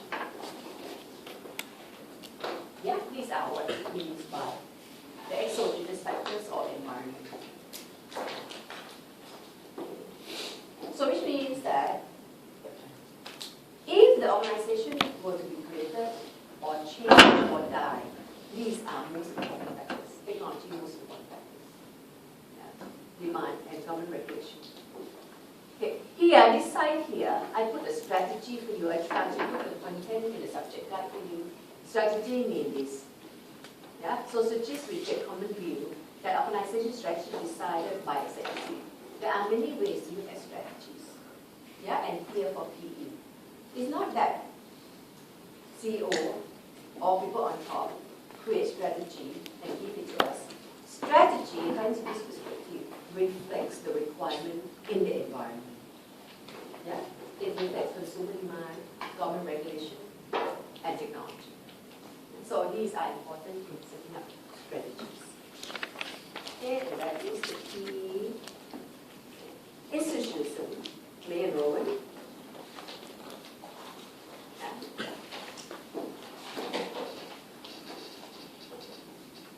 Institutionalized organization, formal structure as image and service. Yeah, you know, they come from Weber and the idealist. Yeah, Weber, Virgil, Luckman, social constructivism. This is also used in social constructivism. They are the same as interpretivism, in fact. They are influenced by this. Yeah, the idealists. Meaning there's no concrete reality.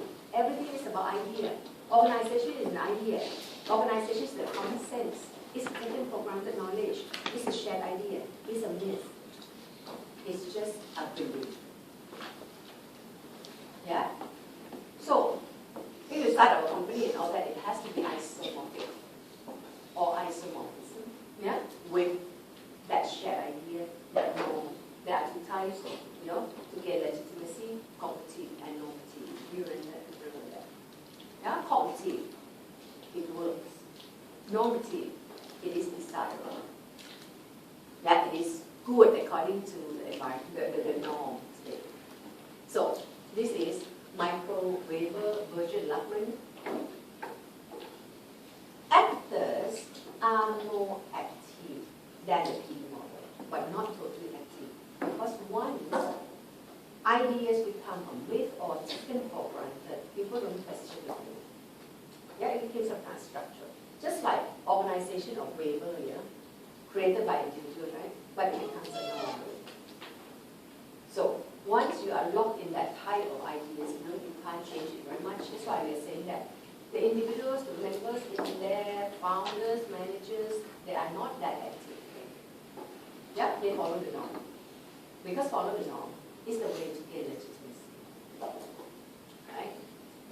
Okay, so you have all this taken for granted, isomorphism, you have vocabulary of structure.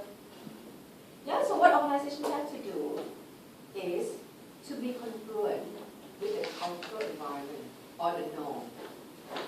Yeah, that dictate educational activity or educational decisions, what is needed. Yeah? Okay, what do you know what kind of rules, what kind of division, what kind of lecturer, okay, what kind of what is it called, auditing, you know? So these are all the something called vocabulary of structure. And I give you another example of vocabulary of structure. Yeah. Last time it was branding. Branding as an important aspect of organization today. That is a very good example, you know, for institutionalism. Before branding, it was ISO, International Standard Organization, isn't it? Okay? Once you have ISO, you don't question the product. Yeah, it becomes a myth. True or not true, you don't know, but it becomes a myth. Because we believe that, this has been endorsed by like agency that is reputable or whatever. We don't know how they endorse the product. We don't even know how to check. They check whatever that they check at all. Whether in fact these people give money to people in that organization to say, we don't know. We don't even care to know. Yeah, we just expected. Once ISO is there, it's there. Now ISO has to be replaced by branding. And branding today becomes very important. All organizations must be branded. If you don't have brand, like SIA, 20 years back, we were talking about what to do about SIA. Immediately we all say that you have to brand it. You have to create branding. So branding becomes another institutional important in the cultural environment today.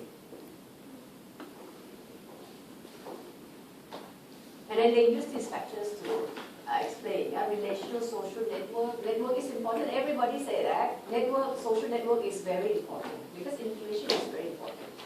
For PE, network is about information. For institutionalism, network is about legitimacy. About reputation. Okay. All this framing of intention, don't write about it. Hard to write. Serious. Common standard, dominant design is to write branding or ISO, and leadership was important. Now, just now, PE. PE doesn't have model or power here. This PE is now, real. Don't have. So if there's a question on power, it's not good to use PE because they don't really have it. You have to use institutionalism on power. It's quite easy to use because Thorndon and Ocasio give a very good example of US publishing house. They say power comes from the norm. The norm that has changed from prestige to money. So power has changed from editorial to marketing section in the company. Here I say, if the question asks you for power, you usually start with Marx. We should be writing something on Marx, on power. Perhaps Weber, perhaps Luke of Foucault. Because the question really on power, so they want you to write something on power. Marx and all maybe you have to write more than that because they are not really power in the organization. But you want to start there so that they know because it's in the subject, right? Foucault may be good because Foucault is another guy, a subject guy itself. Power comes from surveillance, power comes from information. Those are not important.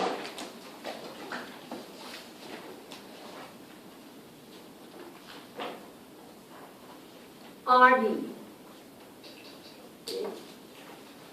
RD has rooted in Marxism and conflict.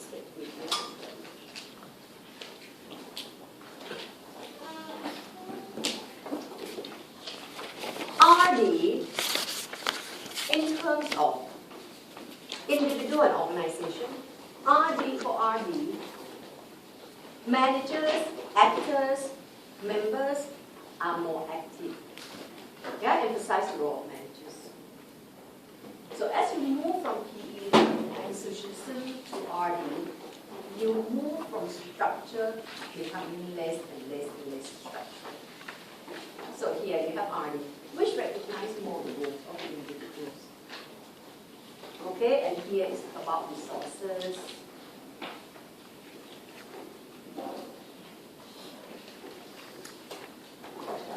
RD will be very good for power because it has root in Marxism. And Marx is always very good for power, It is about people who have power, people who have control of resources, people who control organization, and there are different types of control. Incremental control in terms of centrality of information and all that. There are different types. Power is not like what we think about it. Power has more dimensions than that. Generally, layman like you and me think of power in terms of organization, CEO has power because they are on top there. You know, and people like the lowest don't have power. They say not true. There are many different types of power. Yes? The power can come from position, a different position give you different types, different access to power. So, and that becomes power, and you have example of Michael Posey there.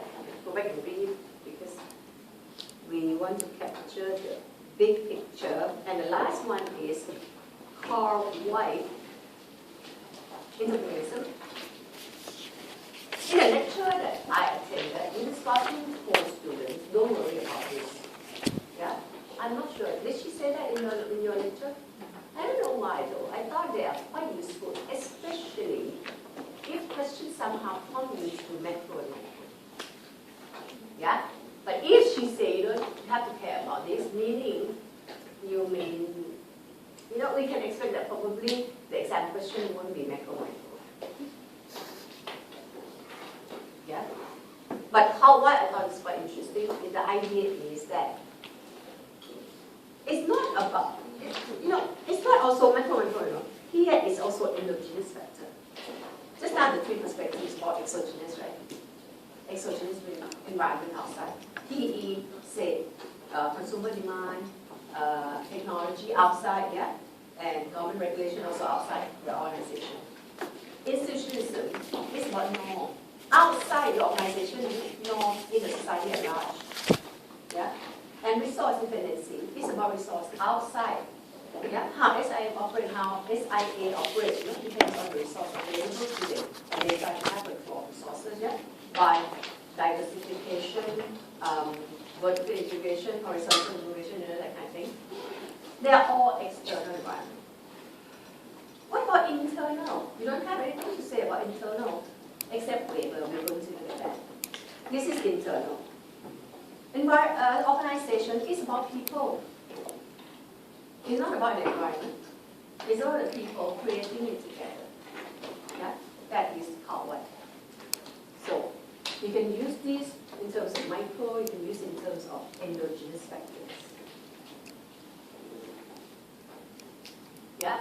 Focus on the actors and how actors inside organization actually create organization according to their perceptions and ideas. This part here, I added for you, you know. If you don't want, you don't have to do it. It's kind of detailed.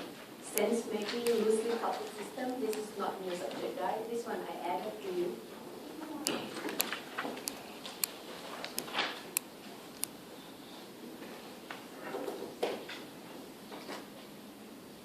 Okay. So just go through it briefly. Let's have a look at question answer. Okay, which I haven't done much.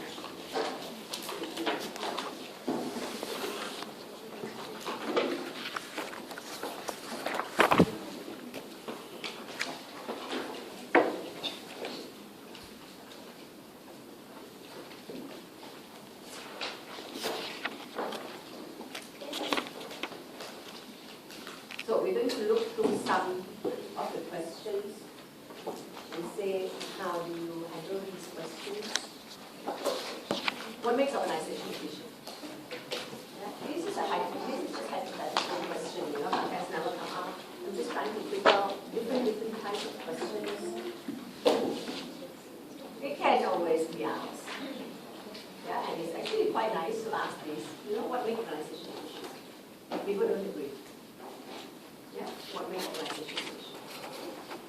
I start.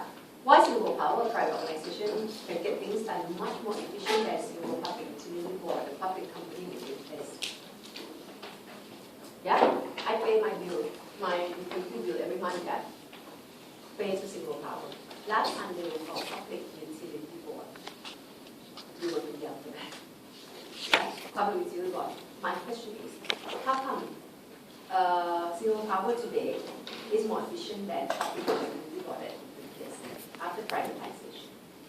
Yeah, I just want to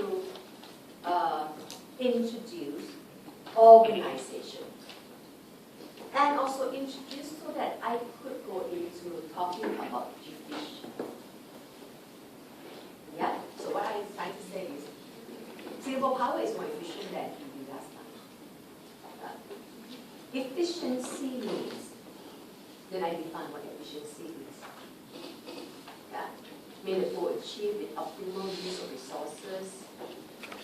However, theorists don't agree on this. Yeah, they don't agree on what makes organization efficient. It depends on ontologies. Yeah. And then I start, that big degree that we copied this out.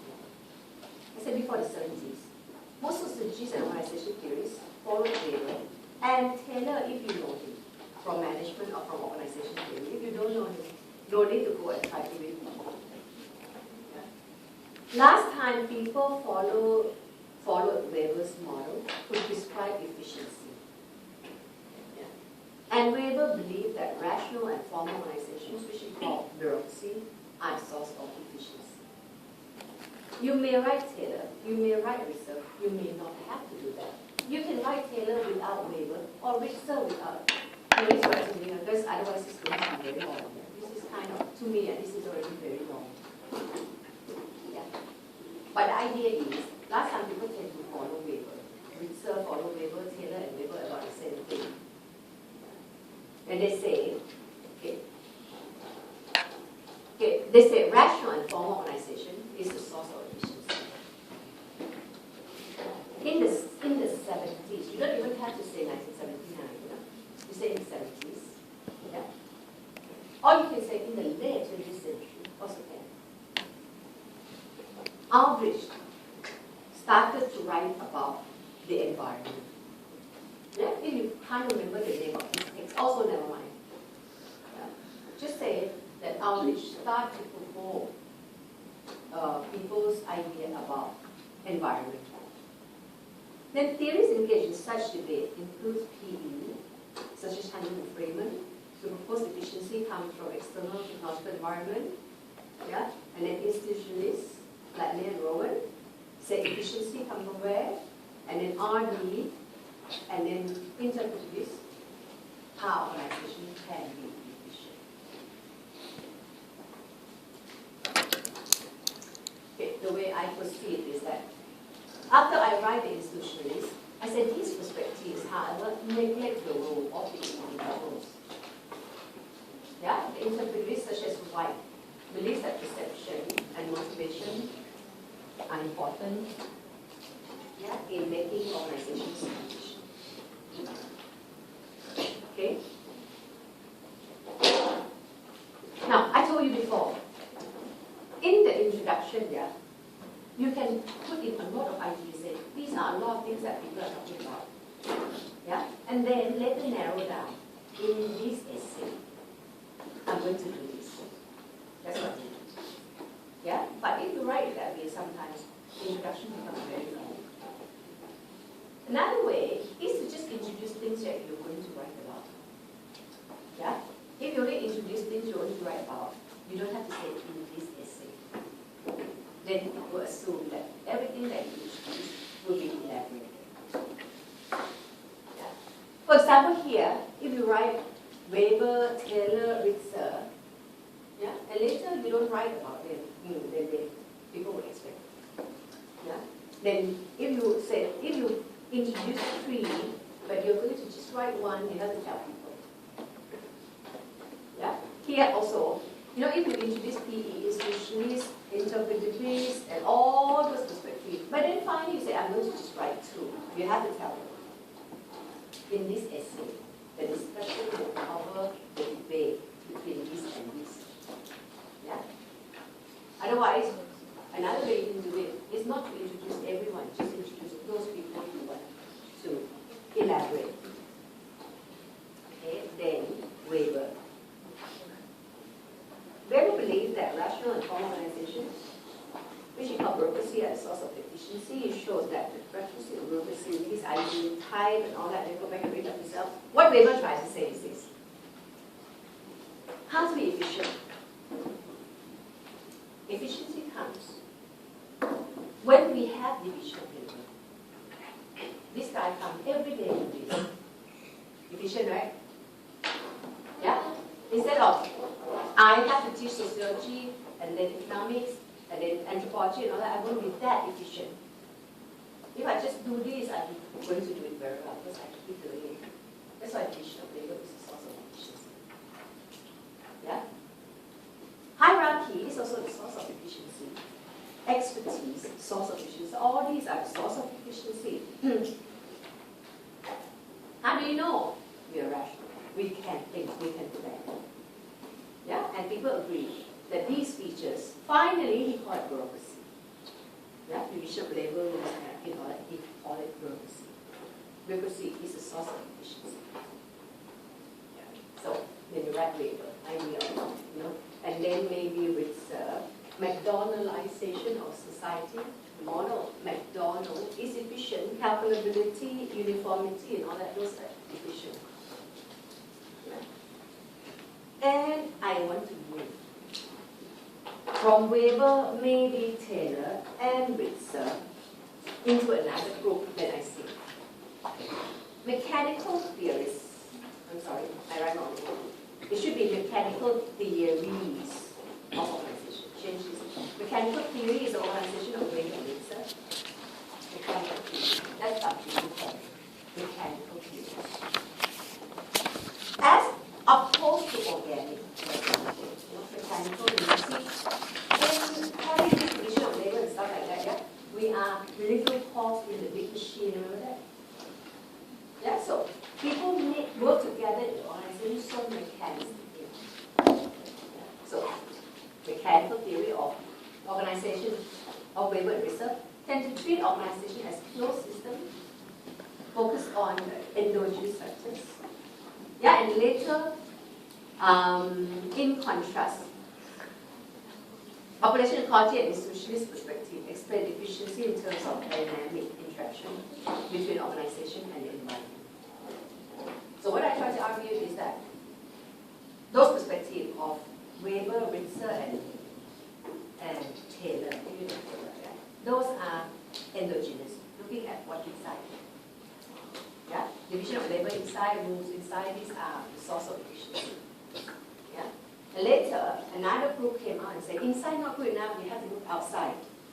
Then it becomes these two perspectives, PE, Hyman and Freeman, May and Rowan, from institutions perspective. And then I want to move down to interpret this. How do I move down? I say, these perspectives are criticized that they ignore human agency, which is the key explanation of interpretism, such as right and wrong. Yeah, because I want to introduce micro-sociology. Those are all macro, yeah? I want to add in micro. These are not really model or the base data. It doesn't suggestion how to do it. Okay. Now, Gunnar, I have uploaded this for you, but I don't think many of you read it.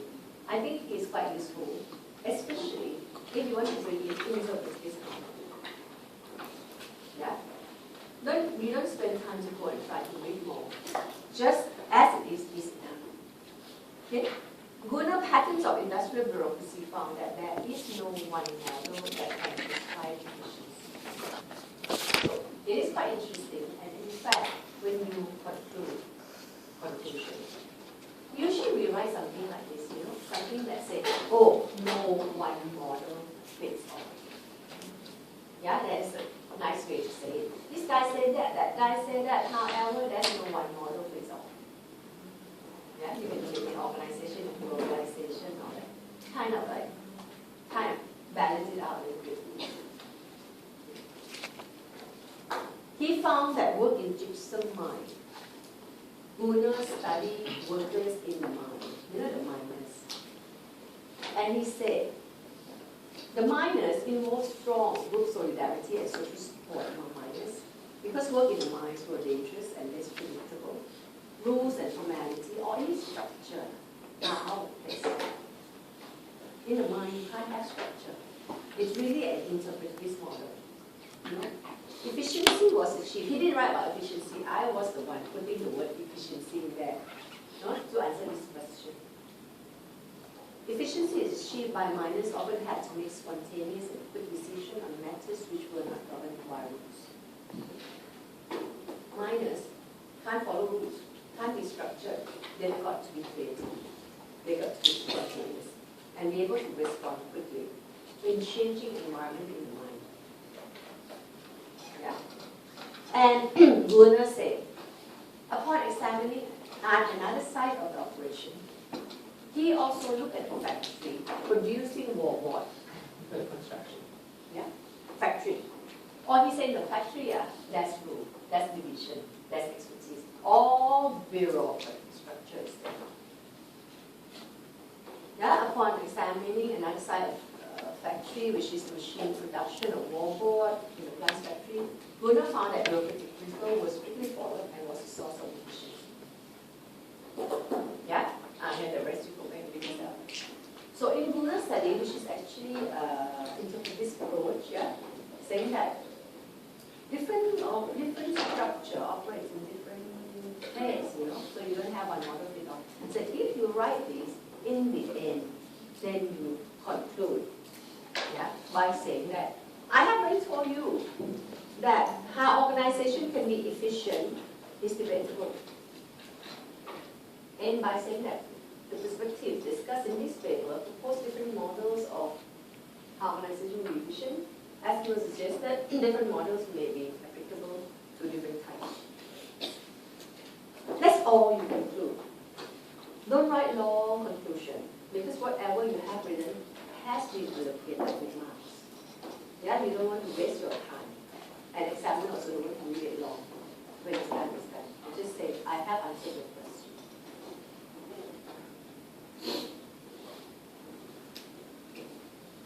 Yeah. Number 2 here, why sociologists interested in studying organization? It's just like, why are sociologists interested in studying society? That's all. Yeah, so you go back and read up without, it depends on what sociology wants. Here, in my so-called example here, yeah, I say sociologists are interested in explaining how organizations emerge and change, how strategies are set, how power is acquired. I follow the subject guide. Yeah, the content of the subject guide, the topics in the subject guide. Another way you can do it is to say, sociologists are interested in studying sociological problems. Yeah, and sociological problem of how organization work and change, instead of how society work and change, you write how organization work and change, how power is acquired and used, how organization influence the individual or relationship between organization and the individuals. That also can be written. Need more thinking. Yeah, because one paragraph will be how organization works. It works according to environment, it works according to cultural environment, it works and change according to the resource available to them. Different perspectives, how it works and change. Yeah? And then another paragraph about relationship. Individuals important or not, structural or unstructural approach. Yeah? And then the third item is about power. Yeah?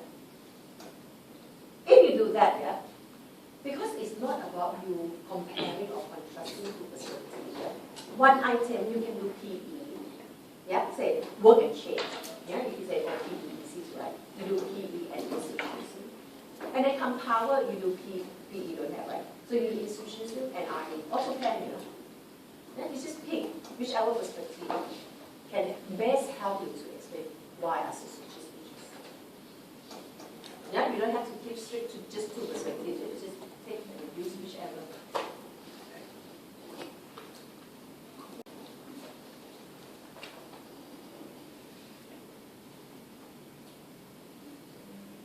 Organization and the environment is the theme of this syllabus here, so go back and read this carefully.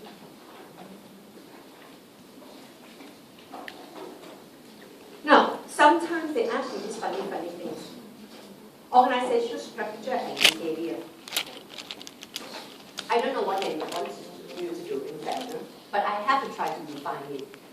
Yeah? So structure is about what? It's about the structure can be bureaucratic.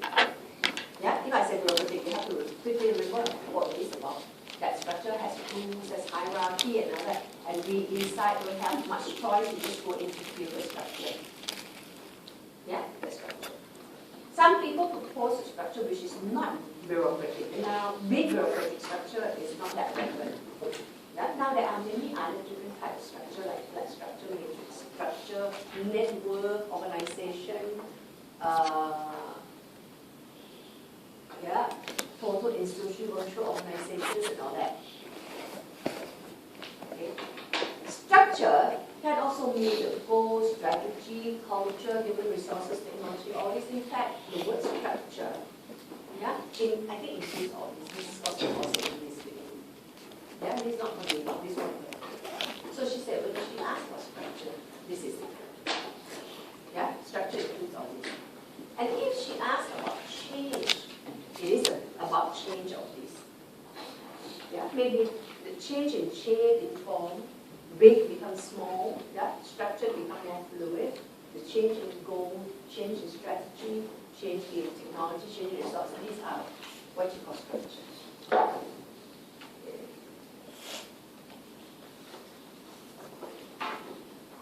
Behavior, because it asks structure and behavior, so you have to define both. Behavior, when I say it is about behavior of organization members.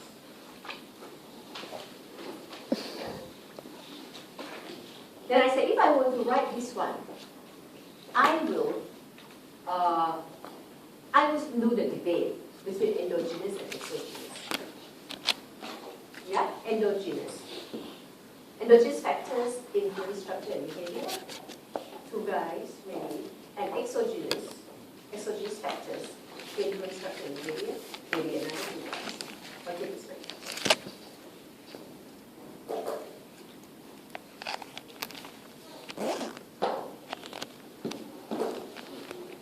Or, if you don't want to really label as endogenous, exogenous, also never mind.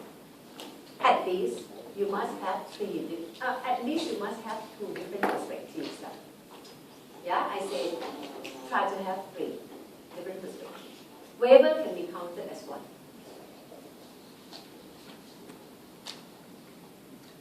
Now, the word function, the word operation, what is it about? It is about how organization works. Yeah, function, operation.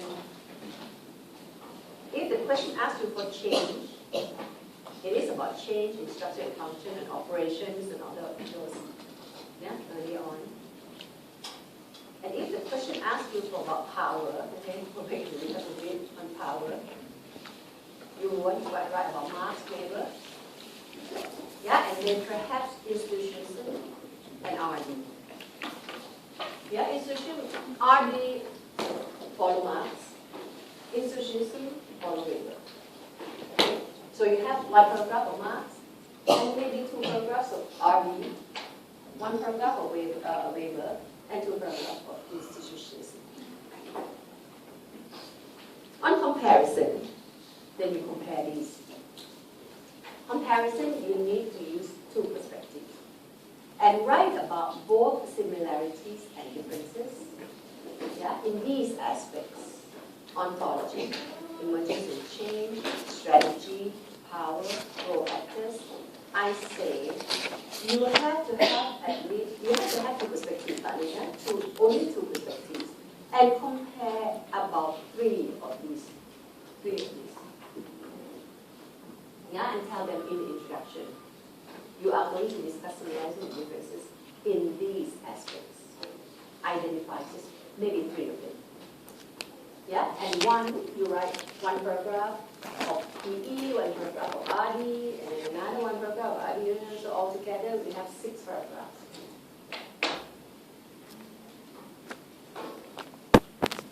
Okay, and that is organization. I have go back a little bit into this one last item that I have already checked with them, which is,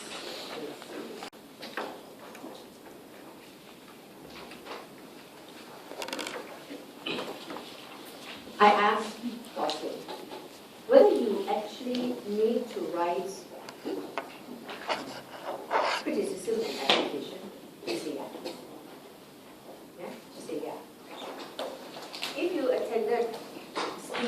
picture. Yeah?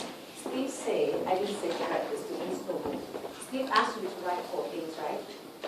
1, interpretation of modernity. 2, analysis, meaning key concept. Yeah, I'm not so sure why. I would usually switch it. I would write about key concept first, and then how to use this key concept to interpret modernity. Yeah. 3, he said you have to have criticism and then application. So, if you use this thing that I have to tell you, I would say that I would switch to write about key concepts first. And the key concepts will be located here. Yeah, I would then write about key concepts of these people. Zero sum, structure, those kind of key concepts. After I write the key concepts, then I go and write modernity. Yeah, this one was last time, modernity. After modernity, I would probably then write criticism and then application. Now, pay attention to this. The way you write. The way you write. Everything you write has to answer the question. Even though, you know, sometimes when Steve says you have to have all these, and you prepare it, and when you go and write it, it looks exactly like a preset answer. Yeah, and that won't impress. You need to really be able to use whatever you have prepared and answer the question exactly. If they ask you, you have prepared this, yeah? You have one on ontology, one paragraph on modernity, one part criticism, and one paragraph on application. The question that asks contribution to sociology and the question that asks contribution to the understanding of modernity or why sociologists are interested must look different, yeah? Yeah? It must look different. So, if they ask you, how this guy contribute to sociology? Yeah? Or then you say, oh, sociology is about sociological problems, or sociology is about theory research, up to you. You know, and this guy really about contribute in many aspects. Yeah? He contribute to the many important key concepts, to the understanding of modernity. Second one, right? He contribute key concepts, isn't it? Contribute to modernity, right? Yeah? Yeah? Then you start writing. Contribution in terms of key concept, one paragraph. Contribution in terms of understanding modernity, one paragraph. And then you're going to write criticism. You've got to link the conclusion. It cannot be pop up from nowhere. Yeah? It's very easy. You just have to write in terms of, oh, this point or this contribution that he made. Yeah? This contribution has to be precise. Link it to contribution. Yeah? And then now you're going to write application, isn't it? Then you say, sociology won't be useful, or this contribution mentioned above won't be useful if it cannot help us understand something that is going on today. You link with contribution. Yeah? If the question is on modernity, you have to link with modernity in some way, you know, like the idea of modernity has been criticized. Yeah? Modernity of his time is very different from what the contemporary society today, or the idea of modernity that he mentioned now has given way to the idea of globalization or whatever, and you apply it into globalization. Yeah? So whatever it is, if they ask you why, I don't know how else they ask, why this guy is interested in the relationship between the society, for example. Just then your answer is just like that. Whatever you have prepared, have to link with the relationship between the society. Yeah? Application. Society and individuals are very, you know, linked. Medicalization, yeah? We are objects of the society, different.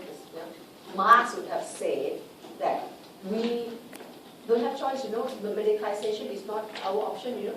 The society creating it, isn't it? The economy creating it. Big pharmaceutical company creating it. So, you must have examples. I have given you lots of examples. Medicalization is good. Education is good. Yeah, we have all those examples.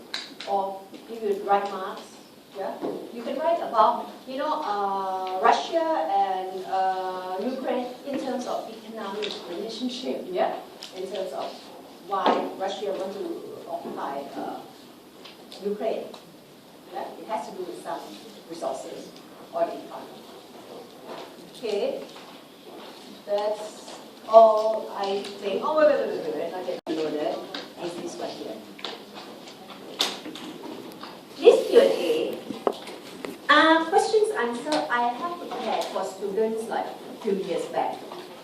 Now at that time, the questions, exam questions are quite different from now. Were quite different from now. Last time it was like 2 marks, 3 marks, 5 marks. They were quite easy. So I get them one sociology and they can memorize it, So now I can tell you that this is for revision purpose. Yeah, it is unlikely that exam will ask exactly this kind of question. But they are quite useful. For example, in this kind of thing that will help you understand it better. For example, something like this. Something like 4.29. Similarities between Durkheim's Harmony and Marx alienation, for example. This will help you understand what it is. So you do it if you have extra time. And you have, it reads quite long. If you print it out, don't print it out. You can because if you print out, it's like 40 odd pages. But this one is more like to boost your understanding. Okay, and good luck to all you.